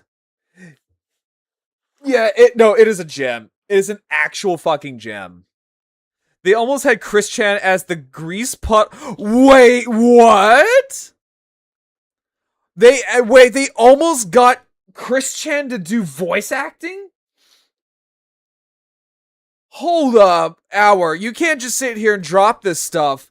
You can't drop this poop on the floor and not explain it. You're telling me they almost had Christian Weston Chandler be on Smiling Friends. I think it was right before the Barb stuff. Okay, that's valid. That is valid. No joke. It happened when Christian was arrested. Oh, yep. Okay, that goes with what Pippi said. Yeah. No, after the Barb situation, yeah, I wouldn't want to work with him either. They announced that they're making something new now. I don't know. I don't know. I don't follow the production of Smiling Friends. All I know is that it's done after 3 seasons. And now with me is that I live under a fucking rock, right? I live under a fucking rock. Like hell, I think it was like either this year or a little bit after. No, it was this year that I found out that apparently there's a whole nother season of Primal. There's a whole ass nother season of Primal that I was totally unaware of. Zach's too busy filming best of Zach's videos for Oni Plays. Oh, so yeah, so there really isn't going to be. Wait, is that the reason why he ended Smiling Friends? Was because of Oni Plays? I mean, like, honestly, though, I don't blame him if that is the case. If that is honestly the case as to why he canceled Smiling Friends.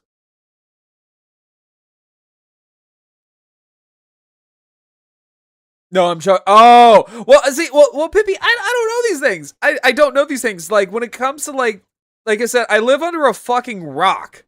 Okay, I live under a fucking rock. Like I said, I literally discovered there's like a 3rd season of Primal, and apparently it's really fucking good.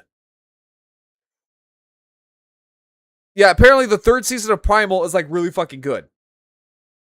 And I just discovered that. For some reason, Best of Zach video became a meme recently. Oh, okay, I get it now. Wait, didn't they put like Smiling Friends in Fortnite? I was gonna say, didn't they put like Smiling Friends in like Fortnite or something like that? Or am I going mad? Because I know they added like so many things in Fortnite as of late. It is kind of absurd. Like it is kind of absurd. So like if you were to tell me that they put Smiling Friends in Fortnite, it wouldn't surprise me.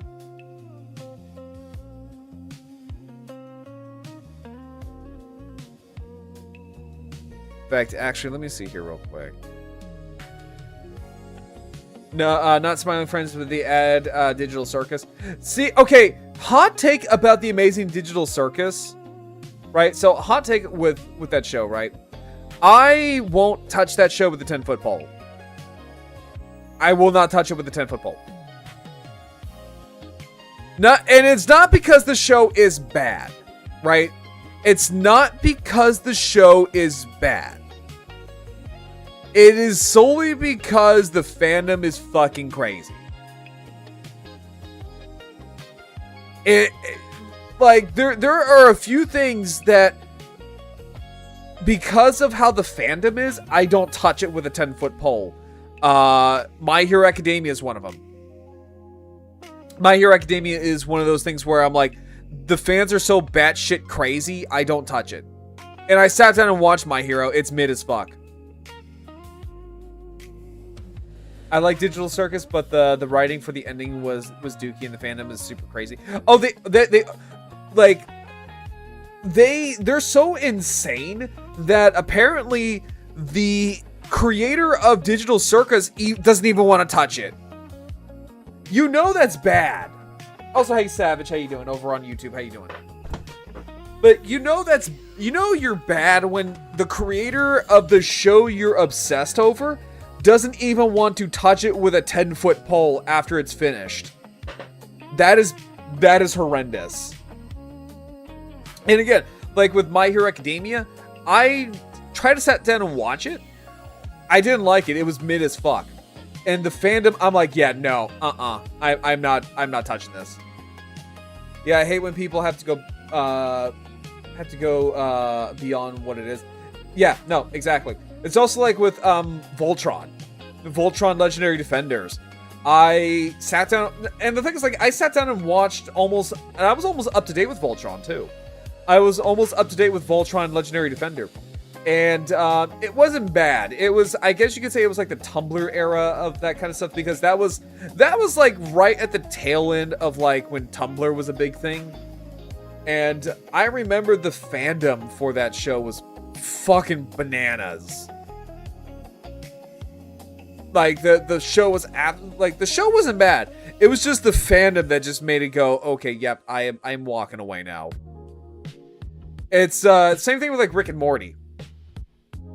The fandom for Rick and Morty are also just fucking crazy. And like with My Hero, I sat down and watched Rick and Morty. I sat down and watched like the first season of Rick and Morty. I was not impressed. I did not like it.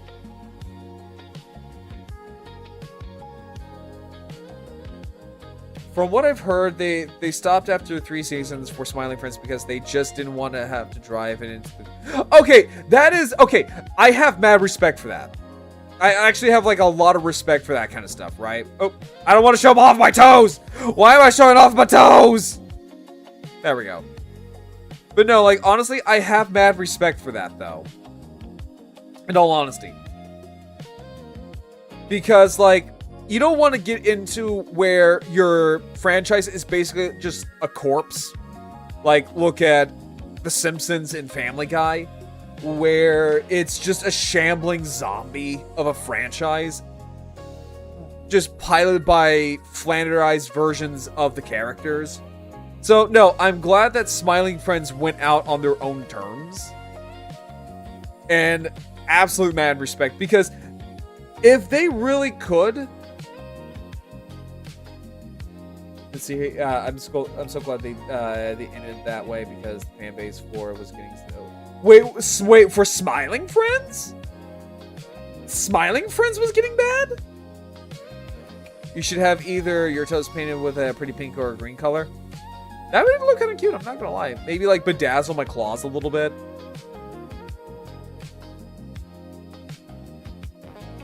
Yeah, maybe like bedazzle my claws. That would, I'm not gonna lie, that would be kind of bitchin'. Better a show to end on a good note, rather than try to milk until it's shooting powder. Yeah, no, like from case in point, Family Guy and The Simpsons. I don't know, like I've heard mixed things about the new Futurama seasons. Because I feel like Futurama should have ended where it was, like all those years ago. Because everything wrapped up in a nice, pretty little bow. That would be cool. No, like honestly, it would be. From what I've seen, that is crazy. I didn't think like Smiling Friends would have that much of a power to have like such a batshit crazy fandom. Rick and Morty, I felt like it was definitely trying to pull fans back to the Future, but it felt like a bad discount knockoff of that. It's not even that. It's not even that. Like, yes, I get it that Rick and Morty are based off of Doc Brown and what's his face from Back to the Future. But it's more of like, it felt like Rick and Morty was just made by a cynical douchebag who tries to sound smart. I'm sorry, I'm just gonna call it as is. That's what it sounds like. It literally just sounds like it was made by a cynical douchebag who's trying to sound smart. Honestly, just make new shows. There's no point. There's so much. There is. And like with animation, this is the one thing I will always sit here and say. Here's the one thing I will sit here and say. Is that the one place I would never, ever want to do animation for is Nickelodeon. I would never want to sit here and do cartoons for Nickelodeon. The reason being is because they have this thing called the SpongeBob standard. Right? There is this thing called the SpongeBob standard. Where if you make a show for Nickelodeon, right? If you make a show for Nickelodeon, it has to be as good or on par with SpongeBob right out the gate. Or otherwise it is canceled. Which is an absolutely insane standard to have. Because even like with SpongeBob, it is basically shooting powder. It has been milked so much. To the point where if they literally could just stop tomorrow, they would legitimately have enough episodes to just rerun for all eternity. Because they have like, what, 30-something odd years of SpongeBob that they could just rerun? I'm not mistaken. I don't know. I don't watch SpongeBob. I have not watched a single episode of SpongeBob. Viacom is pure evil. Oh no, Viacom is absolutely diabolical. It's absolutely diabolical. It's almost as bad as Cartoon Network, honestly. It's almost as bad. Like, it's one of the reasons why I stopped trying to pursue animation. Sorry, I also have like a transformer on my desk, and I've been like fiddling with because I'm a fucking child. But no, like, it's one of the reasons why I stopped pursuing animation, because of the horrible practices that go on in the animation industry, especially when you have to, you know. So when you want to pitch a show for, like, say, Cartoon Network and all that kind of stuff, you basically give up the show, right? Unless you're like, you know, Danny Antonucci, the creator of Ed, Edd n Eddy. Unless you're like someone like him who, you know, sat there and said like, no, I am gonna take full creative control over the show. You basically give up your rights to the show. It is disgusting. Even if you're the one who made it. That reminds me of that gut-wrenching tweet about the animation that got canceled despite being super popular. That one tweet with the mold chief claymation. I don't know what you're talking about. I have like no idea what you're talking about. Honestly, in this day and age, people are doing a lot of work to get their own animations picked up by independent studios or done on YouTube. Exactly, no, exactly. Because you can have full control over your own product. Whereas, say, like, take Steven Universe, for example, right? Take Steven Universe, for example. If Cartoon Network wants to sit there and do a reboot of Steven Universe and they want to make Steven like a muscle-bound, blonde-haired, blue-eyed jock. Pearl is a safety pin. Diamond is, or not Diamond, Garnet is a, you know, Garnet looks like Michael Jordan. What's the fat girl's name? What's the purple fat girl's name? Amethyst. And if they want to make Amethyst a pug, a talking pug, they can. And Rebecca Sugar really doesn't have anything to say about it. Now, I could be wrong about that one. I could be wrong. But that's typically how it goes. Dude, we lost a show that was made by the creators of Chowder and Billy and Mandy. And it was, it might be with Looney Tunes characters. Wait, what was it called? What was it called? I've never heard of this before. Like, what is it called? But no, like the anime. Let me find it. Yeah, because like I said, the animation bit, like the animation world, it is fucked, dude. Like, it is genuinely fucked. It's one of the reasons why I kind of gave up on it. Because, like, so fun fact about me, so back in my college years, I used to be kind of all over the place. I used to be like all over the place with like my college years, back in like in my 20s. And I didn't know what I wanted to do, right? I didn't know what I wanted to do. So I did, oh god, what did I do? I did like culinary for a little bit. So I did like culinary work for a little bit. I did television work. Had a little bit of I had a modicum of like success in television work. Actually got to do some local projects. I edited some local advertisements. I did radio work. That's how I actually kind of got like really interested in voice acting and obviously streaming subsequently. Because everyone sat there and told me like, oh, bro, you got a good voice for radio. You got a good voice for radio. So I did radio. And then I also did what else? Oh god, what else did I do? Oh, I also did animation.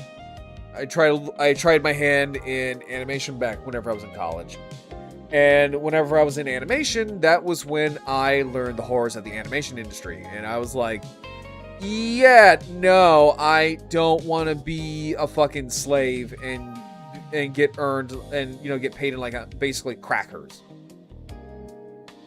Crackers and a gold star that says a job well done. Good job.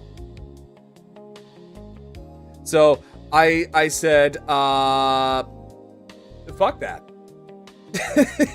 I said, fuck that shit. No, I'm out of here. Fuck, like, no, thank you, chief. No, thank you. So yeah, no, like, the animation industry is just fucking brutal, man. Like, it really is. And like, also, animation is also fucking difficult as hell. I learned that very quickly, that animation is difficult as shit. I got very good at tweening. I got very good at tweening things, but that was about really it. I am not a fucking Picasso. That's the other thing, and that was very hard for me to do, because when it came down to like projects and stuff like that, I had a friend of mine who did all the artwork, and I did a good bit of the animation work, and it's hard. It is very hard. I am lucky that I have this wonderful gift known as autism. I have this wonderful gift that is known as autism because then I can hyper focus on things, and I would hyper focus on projects and stuff like that. Although it didn't take much for me to get completely derailed. I mean, like I obviously, as you guys are seeing, like with the stream, but it really didn't take long for me to get derailed, and I would do other things. But for the most part, though, I would just do most of the animation work. Well, not most of the animation work, some of the animation work. Like I said, I was very good at tweeting. I was very, very good at tweening things, but that was about it. And then I was like, yeah, no, I'm not going to do animations anymore. I'm not doing animations. I'm going to be a fucking welder. Yeah, that's a big jump right there, ain't it? Well, no, scratch that. I didn't jump to welding, like, right away. I did, I would say probably the next step down, and that was, digital designing and, media. Digital designing and marketing, that's what it was. And I got a degree in that. I got a trade degree. I didn't use any of it. I didn't use any of my degree. Like, to this day, because after that, I went to, like, welding. And then welding, I went into the army. And the rest is history. But, yeah, no, I completely forgot what the whole thing was about. Oh, animation. But, yeah, no, unless you really want to pursue animation, I wouldn't. That's just from someone who's been trying to get in, who tried to get into it. I wouldn't. I really wouldn't. I'm trying to think what else do I want to do? Because now I just got thrown off the rails. Because I was like, I'm gonna watch stuff about dinosaurs. I want to watch stuff about dinosaurs. Well, you know, I guess we can watch stuff about dinosaurs. I guess we can watch stuff about dinosaurs. It's called Acme Monster Stompers Miami. So a mix of MIB and Miami Vice. Oh, that actually sounds really good. Honestly, though, I loved growing up. I really loved the Men in Black cartoon. I don't know if you guys have ever. I don't know. Did you guys ever like sit down and watch that as a kid? So back in the 90s, right? So back in the 90s, I sent you the link, the concept art of the title. Okay, let me take a look at this. I shall take a look at this. Let me take a look.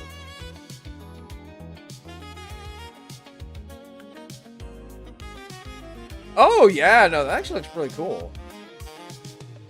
I love that cartoon, too. Yeah!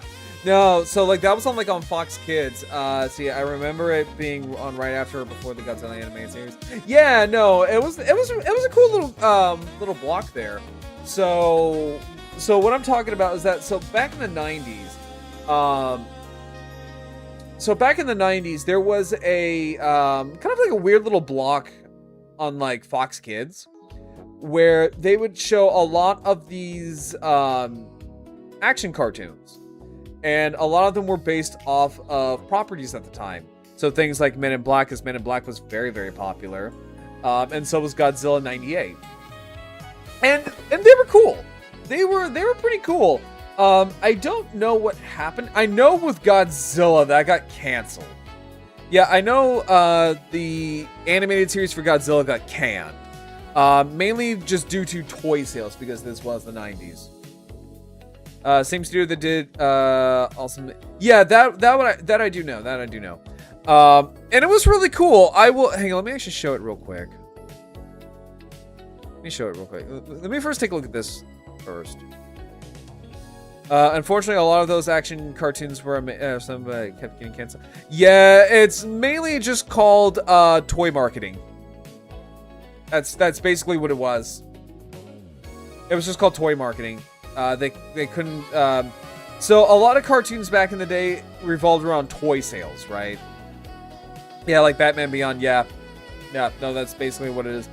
A lot of cartoons that were aimed towards children back in the 80s and the 90s revolved heavily around toy sales. And if they couldn't sell the toys, then, well, mainly the show got canned. And a lot of the times they would just kind of write it off as a loss in their taxes. Like, I think like a good example of this was, I think Megas XLR was one of them because they couldn't secure a toy license. Symbiotic Titan's also a very good example of this as well, where they really just couldn't secure a toy license agreement. So they canned the show despite it being pretty popular, especially Megas. Megas was also very popular. They canned the show and wrote it off on their taxes, so we will never see that shit ever again. And they pretend that stuff. And usually when the show got canceled and got written off as a loss, they try to pretend those shows never existed. So this actually looks really cool. I can definitely see Looney Tunes. I definitely see Looney Tunes. And I kind of see the Men in Black. This kind of reminds me, more than anything, I miss Symbiotic Titan. That show needed to continue, but it also, I felt like it was pretty mature for the time period. Like, especially since it was airing, I want to say, like, outside of Toonami and, like, Maguzi, I want to say. So a lot of stuff they did was pretty ballsy. But yeah, this kind of... So, it kind of gives me, Duck Dodgers, actually. This kind of gives me, like, Duck Dodgers in the 24th and a half century vibes. Because you got, like, what's clearly a Daffy Duck stand-in, a Porky Pig stand-in. Kind of like in a futuristic-esque environment. Oh, and these are based off of, like, some of the old, like, Daffy Duck villains from, like, one cartoon. And because I'm a little bit of an honest, I do know who this is based off of. This is a fish monster based off of Peter fucking Lorre, which I think is hilarious because a lot of kids nowadays won't understand who Peter Lorre is. But yeah, this is Pumpkinhead, 88 teeth. That's actually kind of funny. I feel like basing a revenue for a TV sale based on toy sales is a stupid business model. They're gonna spend money. Well, you gotta understand, Ranma, that was the model for like the 80s, 90s, and early 2000s. Like that was kind of like the goal, especially when it came to the 80s, because cartoons back in the day were synonymous with toy sales, like Transformers, for example. They only killed off Optimus Prime because his toy was discontinued. And a lot of the times, yeah, if you can't nail down toy sales, your show gets canceled. Look at Teen Titans. Teen Titans is also one of the reasons why it got canceled, was because there was a lack of toy sales. I mean, you could also throw in things like viewership as well, like viewers and numbers and stuff like that also goes in hand. But again, you know, what I'm trying to say is that toy sales back in the day were king. It's also I think one of the reasons why He-Man Masters of the Universe in the early 2000s got canceled. Yeah, no, the Peter Lorre meme just never fucking ends. I love this little comment. Well, now I've seen everything. And so the meme here is that in this in this cartoon here, Peter Lorre sees an elephant, because this is from Horton Hears a Who. And he just shoots himself. Casual suicide jokes were funny back in the day. Yeah, so these are all of, like, the caricatures of Peter Lorre throughout the I wouldn't say century. Oh, I guess century. Yeah, even like the little worm here from the Corpse Bride is based off of Peter Lorre. I never realized that Ren was a caricature of Peter Lorre. Or like inspired by Peter Lorre. Okay, Gomez Addams from like the CGI Addams Family movie. Yeah, I can totally see that.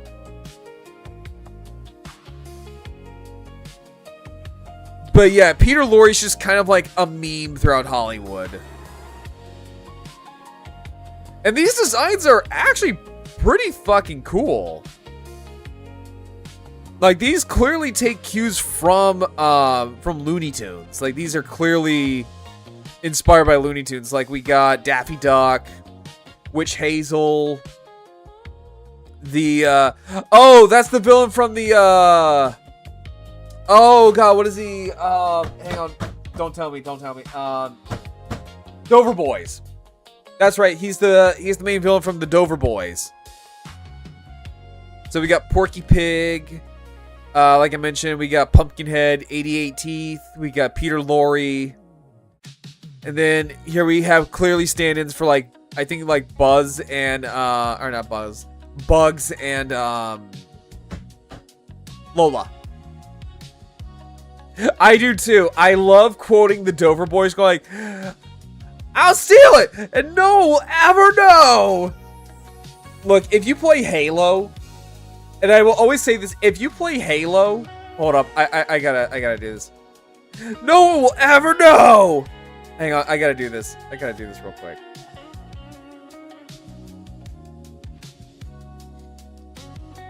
Because you gotta understand here.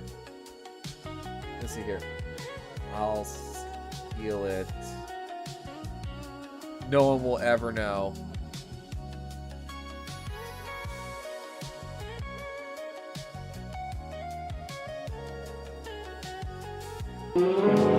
Yeah, here you go. So this right here.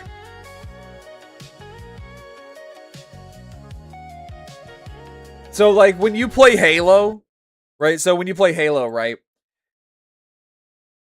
And you see like the flag or like a vehicle just standing all by itself out in the open and there's no one guarding it. This immediately pops up in my brain. A runabout. I'll steal it! No one will ever know! No one will ever know! Yeah.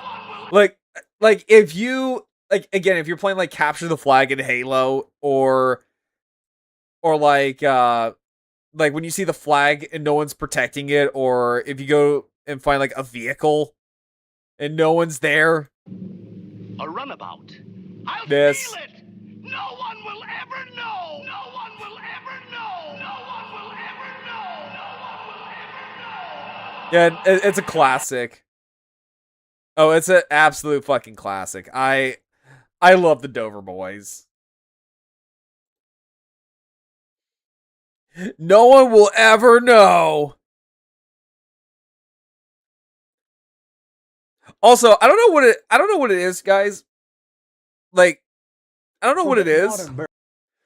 But like, I love watching these cook. Like, I don't know if it's just because of like my age or something like that.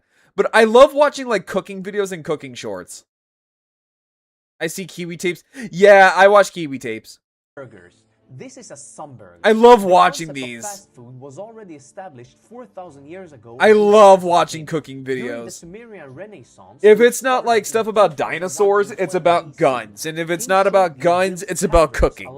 And if it's not about cooking, it's about dinosaurs. Nippur and Ur. Every 7 miles or 11 kilometers, there was a tavern where travelers could stop, drink date beer, and maybe even eat. This actually looks really fucking good. In either direction.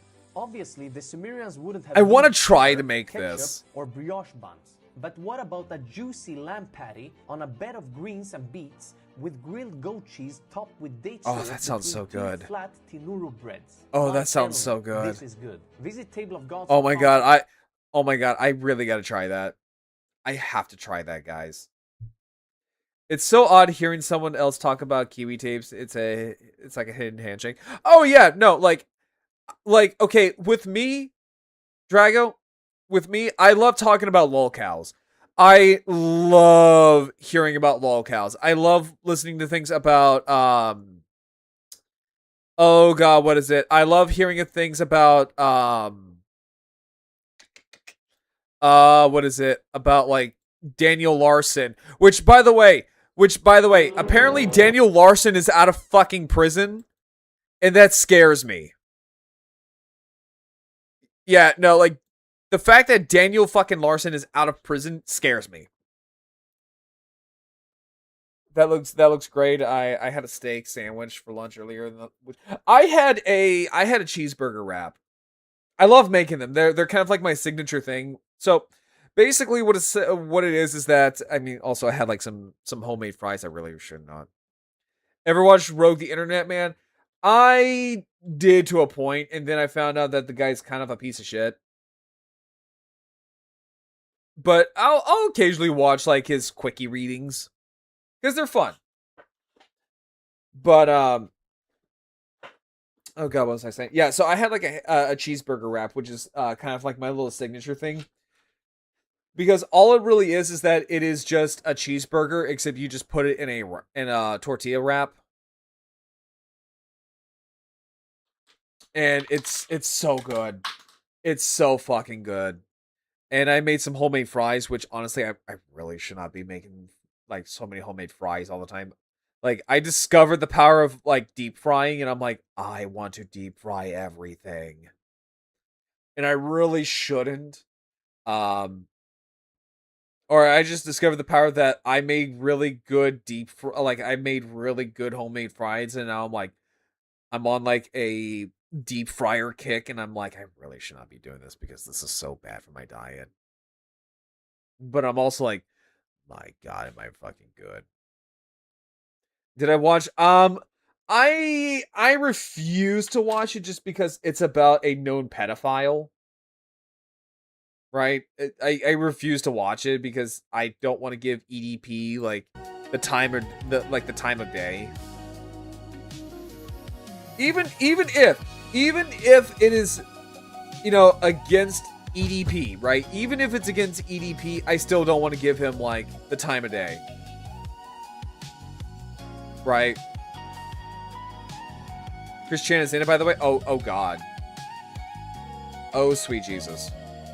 Which is funny because I'll sit there and say like I don't want to give like a pedophile the time of day, but yet I will sit here and listen to like people go over, you know, Daniel Larson and like Cyrax and Nova Online. The funny thing is like I was watching this thing called like the lolcow Olympics or something like that, where this guy pit like different lolcows against one another. And he pit Daniel Larson up against Cyrax. And Daniel Larson won. Daniel Larson actually won against Cyrax. Which look, you can't beat the president, okay? You can't beat Mr. President, okay? They asked Chris Chan about their opinion on EDP. And God talked about the pot calling the kettle. Like, okay, I don't want to know about fucking Chris Chan and his inane ramblings because, let's be honest here, Chris Chan is like way too far gone to be giving any semblance of sound, like anything. The fact that he could string words together is actually quite surprising to me. Like, if I'm gonna be honest with you guys, the fact that he could string words together coherently kind of surprises me, I'm not gonna lie.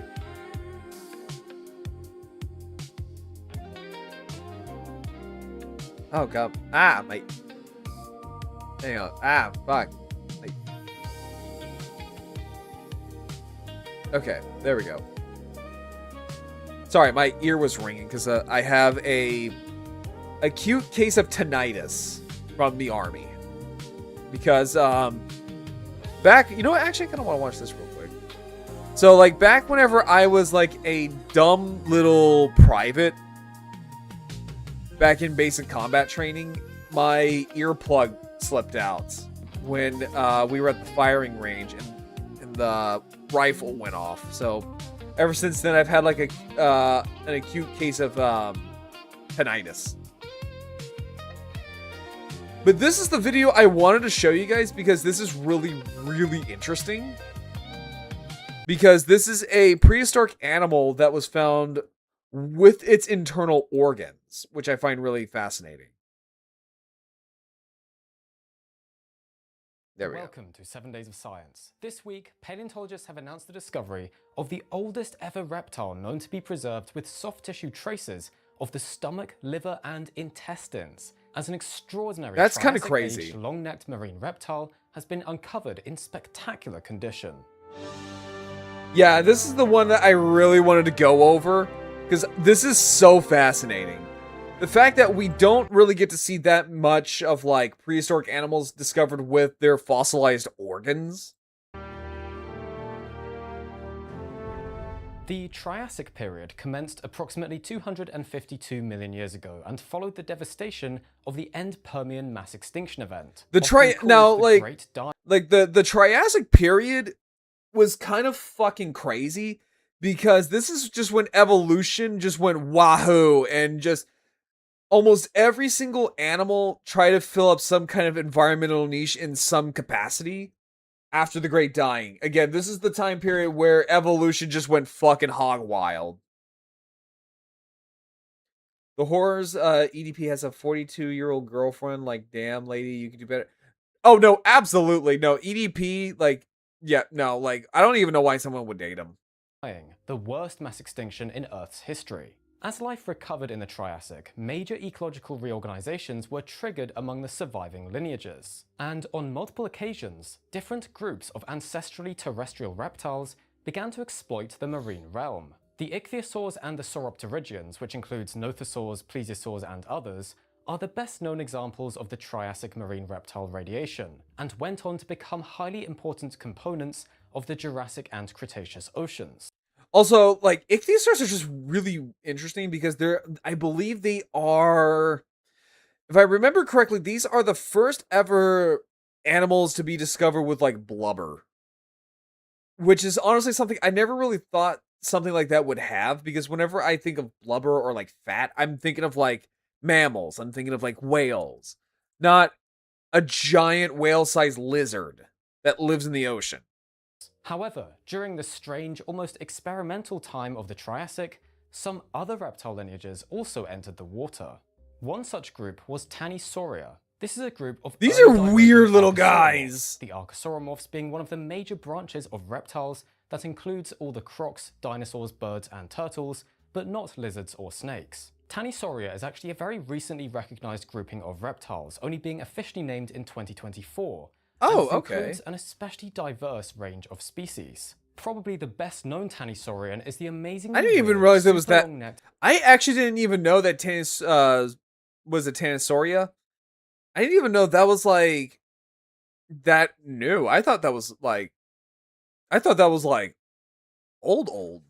Tanistropheus. But the lineage also contains seemingly what the gliding fuck species such as Ozymech volans. What the Many fuck? Tanisaurians were likely fully terrestrial, but on at least 2 independent occasions within Tanisauria, certain species became aquatically adapted.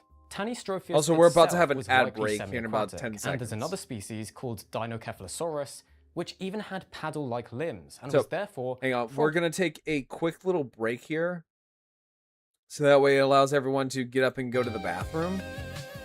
And then when we get back, we'll watch more about these paleological stuff. So we'll be right back, everybody.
Okay, guys, I'm back.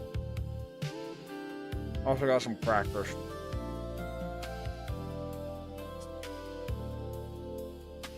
Alright, ready? Oh, excuse me. Okay. Okay, so let's continue. Probably fully aquatic. The species described in this new paper is another Tanisaurian called Ostronaga minuta, which was first named in 2023 and lived between about 241 and 239 million years ago in what is today southern China. The name Ostronaga means southern Naga, in reference to the mythological half-serpent Nagas, the water spirits. This animal was initially described based on a specimen that only preserved the skull, part of the neck, and most of the tail on a limestone slab. But in this new publication, a second slab is See, this is really this really gets me right here. Body. Turns out the entire skeleton is perfectly preserved. And not only that, but within the ribcage is evidence of the internal organs of... That is crazy. Because I think there's only like a few fossilized specimens that I'm aware of that actually contain fossilized organs. So the fact that we're able to see this is really, really cool. Now, I'm wondering if this is also like this little, I'm guessing that's the matrix here. This little imprint around it. I'm wondering if that's also like the skin imprints too. Of this creature. The fossil shows that Ostronaga also had an elongate neck like its relatives, comprising 18 individual bones. Additionally, it reveals the presence of flipper-like limbs, as well as only a loose articulation between the pelvic bones, key traits that show this reptile could not move about on land and had fully committed to living in the sea. Within the ribcage, that's really cool. Several distinct organs are preserved in this fossil in truly remarkable condition. Yeah, so that's what I was talking At about. Front... Yeah, so like right there, there's like some possible skin and muscle, but that's really, really freaking detailed. I was gonna say, Hour, if you're still in chat, like how many specimens do we know of that were fossilized with like the internal organs? So I'm pretty sure like, because I know like some dinosaurs were found with some fossilized organs. I think like what? I think what a nodosaur and nodosaur I think was found with their fossilized intestines. I know one of them was found with like a with a syrinx, which is like a voice box.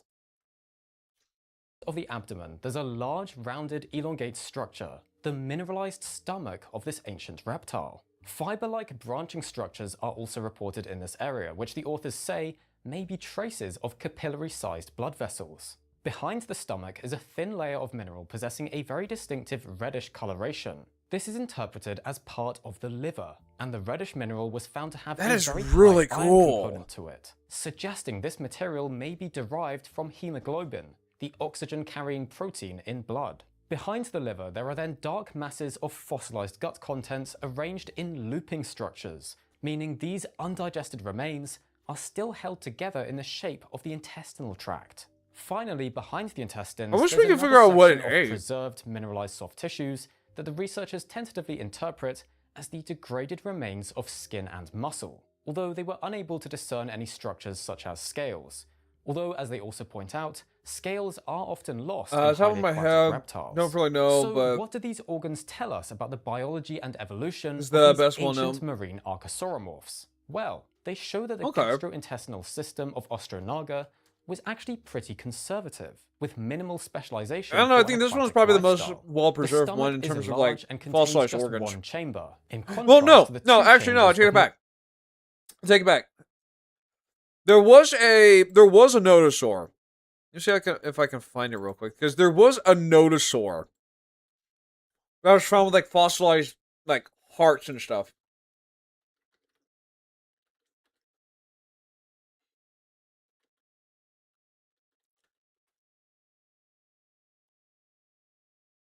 No, it wasn't. It wasn't a Boropelta.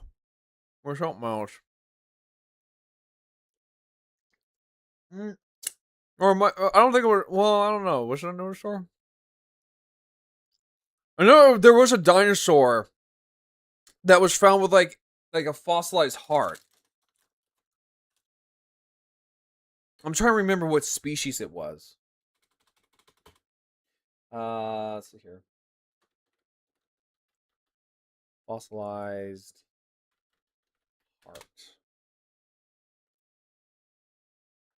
Let me see if I can find it. Dinosaur.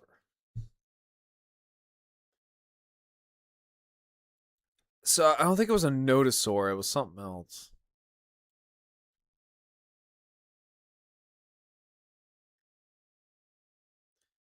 Let's see here.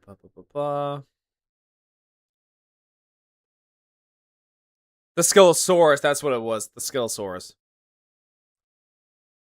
I'm sorry, yeah, the Celosaurus. My bad. It was the Celosaurus, which is a... Let's see here. I don't think that was a notosaur. I think it was something else. You see here, the Celosaurus is a Ornithia. No, it was okay. So it was its own like separate group. Okay. More derived Still though, archosaurs, such as modern birds and crocodilians. So it appears to have retained the ancestral stomach chamber arrangement. The intestinal tract is also relatively short and loosely coiled, without a colonic expansion. This suggests that Ostronaga had rapid digestion, differing from the long digestive tracts of herbivorous reptiles, and is instead more consistent with a fish-eating diet. Well, I mean, like, that would kind of check out since it lives in the ocean. Elements of Ostronaga had experienced a great deal of selection pressure and become highly modified for an aquatic lifestyle. The digestive tract seemingly had experienced much weaker selective. But I would love to be the scientist who discovered this, because this is like, not only did you just find the lottery by finding a complete specimen, right? Not only is it like winning the lottery, because finding fossils is already rare as is. Not only that, but you found like a complete specimen of an animal like this. Especially since the older the fossil is, the harder it is to find. So, if I remember correctly, this is like a new species, right? So not only did you find a whole new species, but it's preserved perfectly, but you also found it with its guts basically more or less intact, along with some skin and muscle. This is like winning like 5 different jackpots altogether. That is crazy. Pressures and remained quite conserved, suggesting this part of their anatomy didn't have to change a great deal to accommodate life in the sea. Ostronaga is also found to be most closely related to Dinocephalosaurus, the other fully aquatic Tanisaurian I mentioned before, but the aquatic specializations in the skeleton of Ostronaga appear to be even more extreme than those of its relative. These two species belong to a family called Trachelosauridae within Tanisauria. Tanistropheus, meanwhile, belongs to a different family within Tanisauria called Tanistrophiidae. Since both these families also include terrestrial species, it therefore shows that aquatic adaptations arose on at least 2 separate occasions within Tanisauria, demonstrating how incredibly ecologically flexible and diverse this relatively poorly known lineage of Triassic reptiles was. Because they're really cool. The discovery of this more complete picture of Ostronaga therefore adds an important new piece to our understanding. I mean, granted, they're both like little freaks of nature, but they're still really cool. Ecology. Since we now have this spectacular evidence of fully marine species living this early on in the Triassic period, it demonstrates that the colonization of the marine realm by early branching archosauromorphs was far more extensive than we previously appreciated. It also hints at a broader picture of how all these different lineages of Triassic survivors recovering from the Great Dying managed to adapt and take advantage of the niches now available to them. Which is why I love the Triassic period, because, so, after the Great Dying, life just went completely hog wild, and everything that could crawl or swim were evolving like crazy just to kind of fill in that niche. And like, so after the Great Dying, about like what, 96% of all life on Earth just died. Like just up and died. So it's one of the reasons why the Triassic animals back in the day were so fucking bizarre. Is because they were just, like, the Triassic period was literally just the equivalent of throwing stuff at a wall and see what stuck. resulting in the evolution of some truly spectacular species. And you get some real oddballs. And I hope you enjoyed learning all about it. Like, that's it for our main story this week, but remember to watch our Saturday and stuff like roundup that. of all the They're other science news that's been strange happening. as all hell. Now, time for our curiosity box. So you had to look it up. You think I think you were talking about Willow. Yeah, that's the one I was talking about. Yep, that's the one I was talking about. There was a structure believed to be a heart, but after a lot of research shows it was it was just a stone that got buried in that area during the later stage of fossil evolution. Oh, fuck! God damn it! I was kind of hoping like it was still like a heart because it kind of looks like a heart. It kind of does. It kind of looks like a heart a little bit, but that kind of bumps me out a little bit. Oh shit! Unboxing. Oh. Yeah, welcome to the end of the video. Yeah. We're doing a curiosity box unboxing. Oh, is for this summer. Let us know in the comments if you can see that. That'd be interesting. That is, I want to say that's an 8. It's either B or an 8. That's a 2. Okay, so yeah, so it's an 8. So because that's a 2. Unboxing for summer. Let us know in the comments if you can. This is actually kind of like making me like trigger my autism. So that's an 8.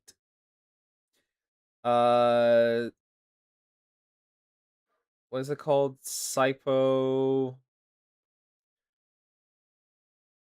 Let's see here. How do you? Let me see real quick. Let me see. What is this? So that's just a stone. Well, that sucks. Let's see here.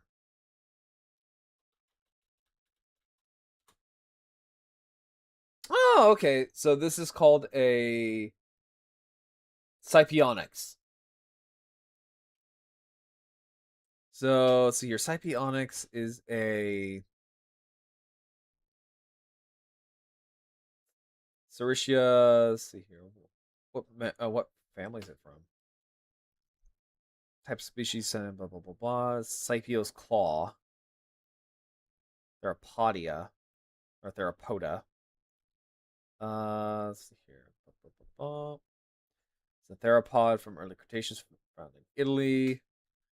There is only one fossil known. Found in 1981. The type species. So does it? What? So what is it? Okay, so here we go. It says the classification Scipionyx is uncertain due to its difficulties classifying a taxon known from only one young specimen. Most paleontologists have classified it as a member of the Compsognathidae, a family of coelurosaurs, but paleontologist Andre Kao, I'm hoping I'm pronouncing that right, proposed it may belong to the Carcharodontosauridae, or just outside of Spinosauridae. Both families are large carnosaurs. I don't know about Spinosauridae. Yeah, I'm not sure about Spinosauridae. Hang on, let me show you what this looks like. It's a cute little guy. I was gonna say it is a very cute little guy. So this is the only specimen that we know of, and it's from basically a baby. Yeah, it's just a baby. Yeah, I don't see how it could be possibly related to Spinosaurids. If anything, I could probably see Compsognathidae. Maybe Carcharodontosauridae. If you really, really want to stretch it.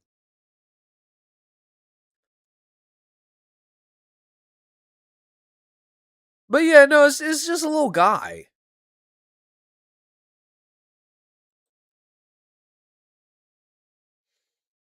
Here we go. Scipionyx is the only one preserved with a heart.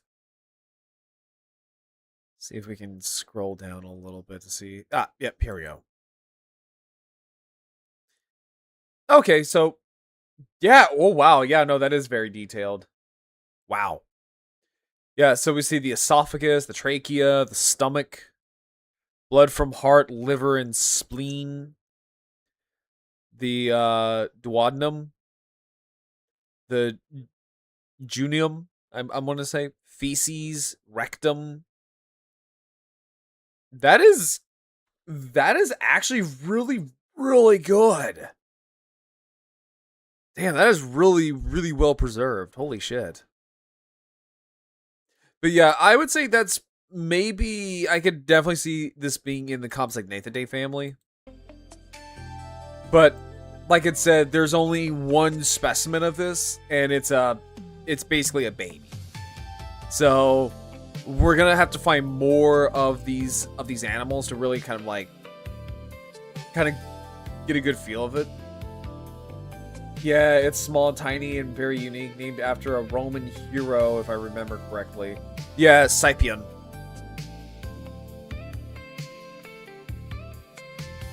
Yeah, it says it right...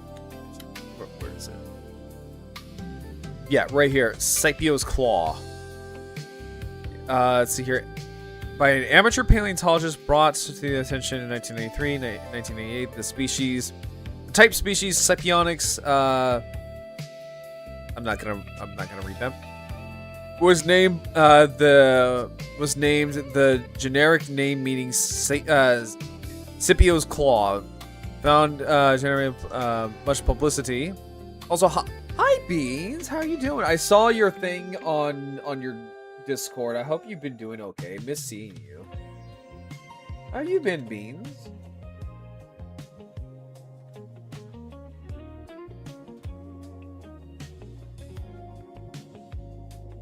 So let's see here. Much publicity because of the unique preservation of large areas of petrified soft tissue and internal organs such as muscles and intestines. The fossils shows many details of these, even the internal structure of some muscle and bone cells. It was also the first dinosaur found in Italy. Really? Really? That was the first ever dinosaur found in Italy. You would think there would be a lot more found, but I guess not. I've been doing my best. Yeah, I was gonna message you about it earlier. Yeah, I hope you've been doing okay. It's good to see you around, though. That is wild. Okay. Yeah, I could have swore that there was like, I don't know, like more dinosaurs found in Italy. But, yeah, I guess not. Okay. Huh. I mean, like, the more you know. Okay. Let me close down some of these real quick. Ballistics.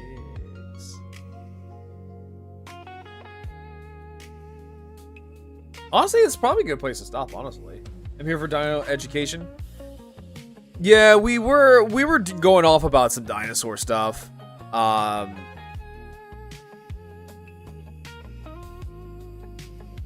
me see if I can find one more that we can kind of go over. It's more of less like a paleo thing more than anything. Yeah. I think we could probably watch one more. Yeah, we can watch one more. Hello and welcome to the 7 Days of Science. Let me see here.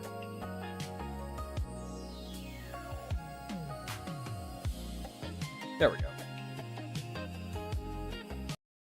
Okay, so one more video, and this is about the first, discover the first ever Roundup Show, your weekly recap of some of the most fascinating recent scientific discoveries. This week, the oldest cephalopod ever has been discovered. Oh, that is wicked! 1,000-year-old bird carvings made from mammoth ivory have been unearthed in Germany. Scientists have revealed that hawk moths can smell with their wings, and much more. Oh, that's weird. Well, that's cool, though. That's genuinely really cool, though. First up in the news this week, the oldest cephalopod known to science has just been discovered. Named Eoceras shanxiensis, it lived during the early Cambrian period. Oh wow, yeah, no, that's 20 million years ago. That's It was old as discovered shit. in South China. Before the discovery of Eoceras, the oldest known confirmed cephalopod species was Plectronossaurus cambria from the late Cambrian. But evidence from genetic studies suggested that the cephalopods, which include the octopuses, cuttlefish, squid, and nautiluses, plus various extinct members, likely for the longest time, I actually thought nautiluses were ammonites. Like whenever I was a little kid, I actually thought that the nautiluses were just like living day ammonites. And I was so like sad to find out like, oh no, that's actually not true. It might. I'm not sure. I haven't got to that part yet. Eoceras now confirms a much earlier origin for these animals and reveals how one of the key cephalopod innovations, the siphuncle, first evolved. I think that's in the shell. shelled cephalopods, the siphuncle is a tube that connects the internal gas and fluid-filled chambers of the shell and helps regulate buoyancy. Cephalopods that secondarily lost their external shells, such as squid and octopuses, no longer have these structures, but all cephalopods would have evolved from an ancestor that did. The Eoceras fossils, which are tiny by the way, only about 1 millimeter long, have revealed what this ancestral siphuncle was like. Micro-CT scanning of the fossils showed that the shells contained Hey Glue, how multiple you septa, doing? the Welcome beginnings in. of the internal chambers, and that these septa were bridged by a segmented tube, a very primitive siphuncle. So Eoceras is a tremendously exciting find, extending the known range of cephalopods back by nearly 20 million years, and revealing what one of the oldest sifuncles Well, I'm looks glad. like. Welcome in. There's We're more watching stuff exciting about paleo news up next, as paleontology. we have a new species of prehistoric amphibian. This Ooh. is Arctobatrachus urdensis, a new Okay, kind so of like, spondyle amphibian that so like, when it comes to ancient amphibians, they're wild. So a lot of them will. So what's kind of interesting is that a lot of them, yes, some of them do look like giant salamanders, but some of them you wouldn't even tell that they're amphibians if I told you. Like some of them look like crocodiles, some of them look like lizards. It is interesting. In fact, actually, there is a very famous ancient amphibian known as the Diplocalus that's in Pokemon. Yeah, no, like there is a Pokemon based off of a ancient amphibian. Let me see if I can find it. And I love it because it really like leans into the whole prehistoric animal. Let me see here real quick. Diplocalus. Because yeah, it is a real thing, by the way. Let's see if I can pull it up here real quick. Okay, so this here is the Pokemon Dragapult. So this is the Pokemon known as Dragapult. And I love this idea of Dragapult. So Dragapult here, it is a ghost dragon type. It is a pseudo-legendary. Now, what is interesting about this is that Dragapult is based off of a real animal. This is pretty close to what Diplocalus kind of looked like in real life. Minus obviously like having its young stored in its head like a couple of like, missiles. I like reptiles that isn't like a dinosaur. Well, so these are not reptiles, these are amphibians. So this here is the animal that Dragapult is based off of. So this here is called the Diplocalus. Now, the Diplocalus is an ancient amphibian. And its most iconic feature is that bizarre boomerang head that not a lot of people kind of know what it was for. I think to this day, we still don't quite know what it was for. But yeah, no, that is really, really cool because Dragapult took this fantastical element of Diplocalus and cranked it up to 20. So what I find really fascinating is that it really leans into the prehistoric animal because it is a ghost type. Well, Diplocaulus is extinct. So that is a really clever way of working in the real life animal as an extinct species. That is interesting.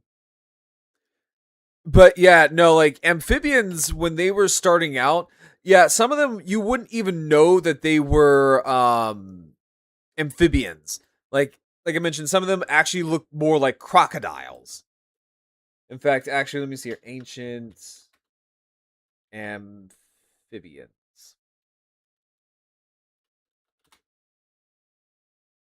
Here we go. Like this little guy. Yeah, if I didn't tell you that this was an amphibian, you would probably think this is a crocodile. But no, that's an amphibian. And so is that. That too is an amphibian.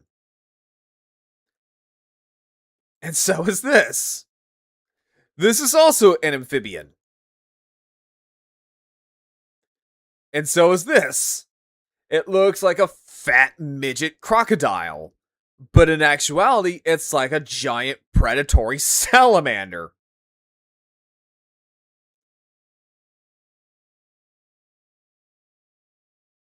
Or like, for example, there is, well, not that one because that's a reptile. Here we go. Here's some more amphibians for you. There are some amphibians. Wait, that's a cute little guy. What, this little guy? It's the size of an alligator. And look at all that fucking teeth it's got. Yeah, that thing will bite your leg off, given the chance. The spine one? Oh yeah, no, he's kind of cute. What is it called? Because my knowledge of ancient amphibians is not the best in the world. See if I can find it. Oh yeah, there's Beelzebuffo. Yeah, Beelzebuffo, the devil frog that actually ate like baby dinosaurs. Bronchiosaurus. Okay. Cacops. Colosteus. Cyclotosaurus. Of course, we got Diplocaulus, our resident little weirdo. Erops. Fedexia. Pronounced Fedexia. That's funny. See if I can try to find the one that has like the... Oh, Kulosuchus. Okay. Mastodonsaurus. Because of all of those goddamn teeth. If you got bit by this thing, yeah, you ain't getting whatever it is in its mouth. You are not getting that back. Megalocephalus. Again, it's really weird that this is an amphibian. Because it looks straight up like just like a crocodile. There's also this little weirdo. Oh, here we go. There you go. That is your little sailback. I think it's called like the oh, here we go. Platyhystrix. The flat porcupine. Mastodonsaurus had holes. Yeah, I saw that. Yeah. For the big teeth. Yeah, so it didn't sheath it, it just accommodated it.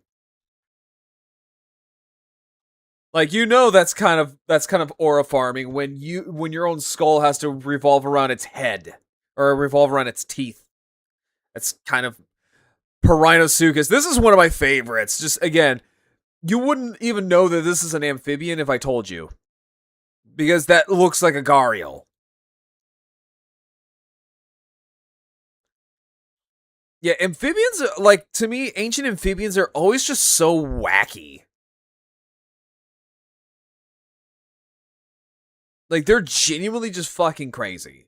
And I love ancient amphibians.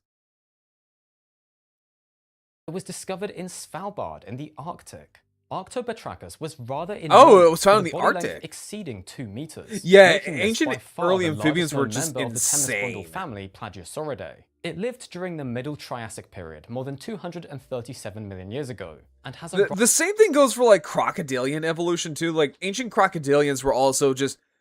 They went cuckoo bananas with their evolution. rather incredible head shape, with the skull outline forming an almost perfect semicircle. Its jaws were packed with large, closely set fangs in rows located behind much smaller teeth that run around the edges of the jaws. It appears Arctobatrachus was an apex predator of its ancient ecosystem, possessing such a large size and robust body, in That's addition so to weird, these like, fearsome teeth. Interestingly, this looks like fossil it has, was like, actually first different discovered all the way skulls, back too. in 1948, before finally being excavated in Bear 1985, Island. and now, at last, being fully described and recognized as a rather spectacular new species Also, Gundam Left of for- giant predatory amphibian. Nice!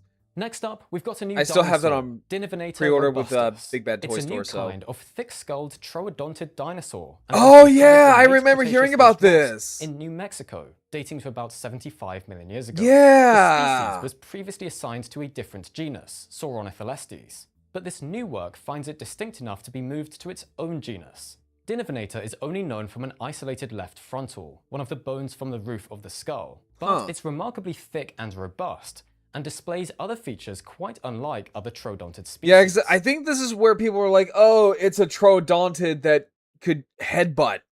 It's like, I don't know about that one. Examining the evolutionary relationships of the species, the paleontologist found it groups with other robust troodontids, suggesting there was an interesting lineage of such dinosaurs. Dinovenator therefore represents a distinct, relatively large and robust carnivorous dinosaur that inhabited late Cretaceous New Mexico, adding to the idea that this region of North America was home to a unique fauna during this time. In other prehistoric news, a team of archaeologists have announced a truly stunning discovery in a cave in Germany. 40,000-year-old bird carvings made by prehistoric humans out of mammoth ivory. That is These really... discoveries come from a cave that has That is pretty. Like, that is genuinely pretty. previously yielded a flute made from vulture bone, one of the oldest musical instruments in the world. Okay, that takes some skill, because bird bones are pretty freaking fragile, and they were able to carve a flute out of it. As well as the earliest known Venus figurine. These two little bird figurines were found during excavations of the cave deposits in 2025. Oh, that's cool. And one of them is depicted resting, while the other has its wings outstretched, though one has been broken off. It's remarkable that they're instantly recognizable as birds, and one of them is thought to depict a ptarmigan. Though the purpose of the figurines cannot be determined with any certainty, researchers have speculated that they may that's have been some created skill. to help hold onto memories, or maybe they were used in rites of passage. Whatever the reason, Or there's maybe they no were just for doubt that these decoration. are truly special. Them ancient humans were horny for big, beautiful women. They genuinely were. they really were. But no, like, that is, you know, I'm wondering if, like, these things really didn't have any meaning and they were just made just because they just look pretty. Like, I always find that funny because we're always, like, trying to think of, like, oh, what is the meaning of this? What is the symbolism for these ancient figurines? When really it could just be that they just wanted to make them because they're pretty. You know what I'm saying? Like, they're just pretty. That's it. Like, nothing else to it. Special discoveries. I wonder if human fertility models were the early Playboy. Oh, absolutely. The rather thin atmosphere of Oh, Pluto absolutely. is shrinking. Pluto's atmosphere was unknown to astronomers until the 1980s. Oh, without a and doubt. It's particularly difficult to study because it's so far away, it's so small, and the atmosphere is so thin. While scientists have been I'm able actually to quite surprised that they even had an atmosphere. Sometimes, sometimes a pencil's just a pencil. Yeah, exactly. Like, oh, what is the deep meaning behind this bird figurine that they found? It's like, me make it because it look pretty. Me make bird figure because me like bird. Like it reminds me of, like, those Roman dodecahedrons people have discovered, where people are trying to find, like, the meaning behind the dodecahedrons, and what if it's just like they're just toys? They're just toys. Sometimes the cigar is just a cigar. Exactly. Pluto's atmosphere with What if that's true about the figurines? What if it's just like a toy? What if? I mean, like, the idea of toys and play for like children is not a recent thing. Incredibly valuable data gathered by the New Horizons spacecraft, which passed by the dwarf planet in 2015. New Horizons has long since moved on to New Horizons, and scientists are back to using stellar occultation to try to work out what they can about Pluto's atmosphere. Stellar occultation is when an object passes in front of a distant star, and the way the light looks around the object can tell us a great deal about its atmosphere if it has one. This study used this technique as well as historic data from instruments like those on New Horizons to determine that's kind of Pluto's trippy upper looking. Atmosphere has dropped in pressure by 7%, and its Still though, lower I can't atmosphere believe by like Pluto 16% actually has an atmosphere. I legit didn't think it had any.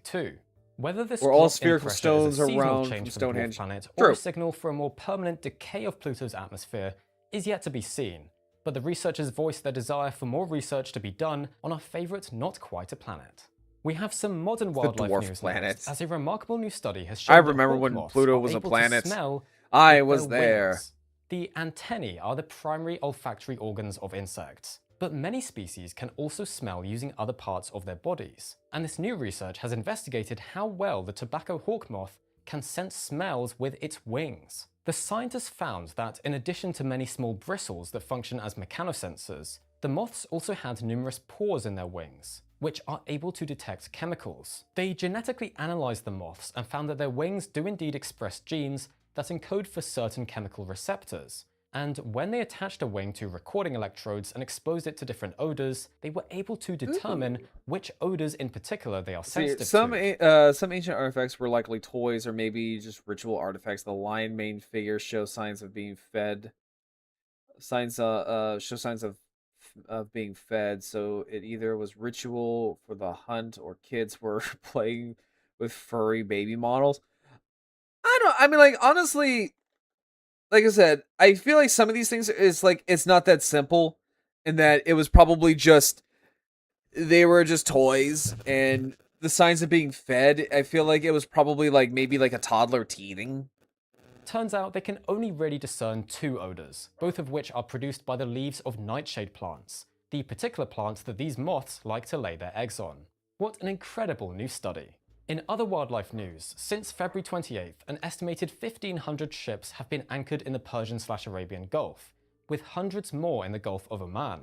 And this inactivity for so many months has provided the ideal opportunity for marine microbes, algae, and invertebrates to colonize and grow on the hulls of these ships. I don't know This if that's a good process, thing or a called bad thing. biofouling, can occur even though the ships have anti-fouling coatings, as they become compromised when there is a lack of movement. Marine Yeah, I don't know if that's biologists like have a carried good risk thing or a assessment bad and are thing. concerned that if nothing is done to remove these communities from the hulls before the ships resume their normal trade routes, they will spread non-indigenous species around the world. Perhaps Okay, that's even not more good. concerning is that biofouling communities can act as reservoirs and vectors for non-indigenous parasites and pathogens. Okay, that's definitely including not some good. that can cause epidemics in commercially important Okay, species. Sin. The Thank you for International stopping Maritime by. Organization recommends that vessels that have been idle for more than 18 to 30 days take action to manage biofouling. But with ships having been detained for so long and the desire to get cargo and crew back to port, this is unlikely to happen. Marine biologists involved Well, hi, in the study are Lilac. concerned How this have you could been? I become hope a you've been behaving bioinvasion today. I hope you've superspreader been event, very good. unless effective biofouling management is undertaken before global shipping resumes. Finally, for the recent me later. science Oh, news, I researchers will, have don't announced worry. the creation of an artificial intelligence tool they've named Raygun, which can Raygun, miniaturize okay. or supersize natural proteins. Recent years have seen a lot of research into how AI protein language models can create novel proteins from scratch, but Raygun focuses on existing natural proteins. Inspired by the way proteins naturally evolve, which involves the addition or removal of single protein subunits or subunit substitution, Raygun does just that to either increase or decrease the size of a naturally occurring protein. There are many biotechnological applications for this, as the size of a protein is highly significant in determining its function, and making a smaller protein that can fit into places where a larger version of that same protein couldn't, could be game-changing. However, it's not yet clear whether Raygun will work on other protein families beyond what it's been tested on so far, and there are still many questions about whether it can be used for other editing tasks. Still, certainly an interesting development. Yeah, no, that's actually kind of That's it for cool. the news this week. I really hope you enjoyed learning about all that's happened in these last 7 days of science. Do be sure to watch last Wednesday's episode to catch. Okay, so that is where we're gonna stop here for tonight. Doing Better had internet issues, so... Oh, well, I'm sorry, Lilac. Well, hopefully you'll be able to catch the next stream, because we are gonna be ending it here today. Okay. So... There we go. Okay. Yeah, no, like, I love going over, like, paleological stuff with you guys. It is a lot of fun. So, let me see here. So, on Wednesday, I am gonna put up a streaming schedule here soon. It's just, I've had some stuff going back and forth throughout the day, so that's why I also haven't really had a streaming schedule put up. So I think what we're gonna do, let me see here, who's on tonight that we can... Yeah. So Wednesday, let me see here, because Wednesday I do want to kind of go back and at least finish Mouse PI, because I know that's something that I have been really been trying to get through. But we'll see, though. We'll see. And then, so Friday, I have to see what is going on, because I'm supposed to be doing a peak stream with my friend Lumi, but I am not entirely sure, just because it's going to be very late for her, because she lives all the way in Europe. And by the time I get home and I get ready to stream and everything, it's going to be butt-ass late for her. So we'll have to figure that one out when we get there. So, but yeah. So, and also remember, tomorrow Pippi over here is having her big debut stream. So let's all jump in and support her. Here. Let's see here. Let me give Pippi a shout out again.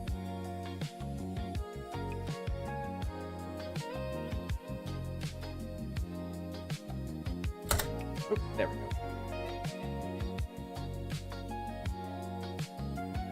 Okay, there we go. Like I said, go follow Pippi. Her big debut stream is tomorrow, so let's all show her some support. And I think, let me see here, what is Kira doing? Okay, so Kira is playing Power World.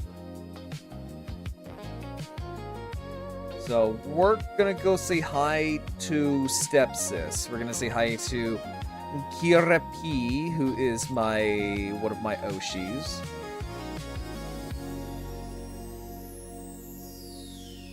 And I got the perfect raid message for Kira tonight.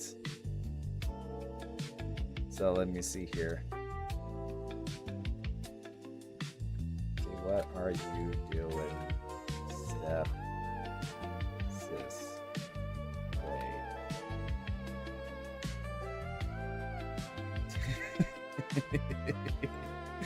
There we go. So this is gonna be the raid message for tonight.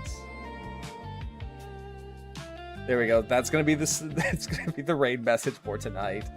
So let me go get the raid going. So until then, all of you lovely people, I'll catch you all later, and let's go say hi to Kira.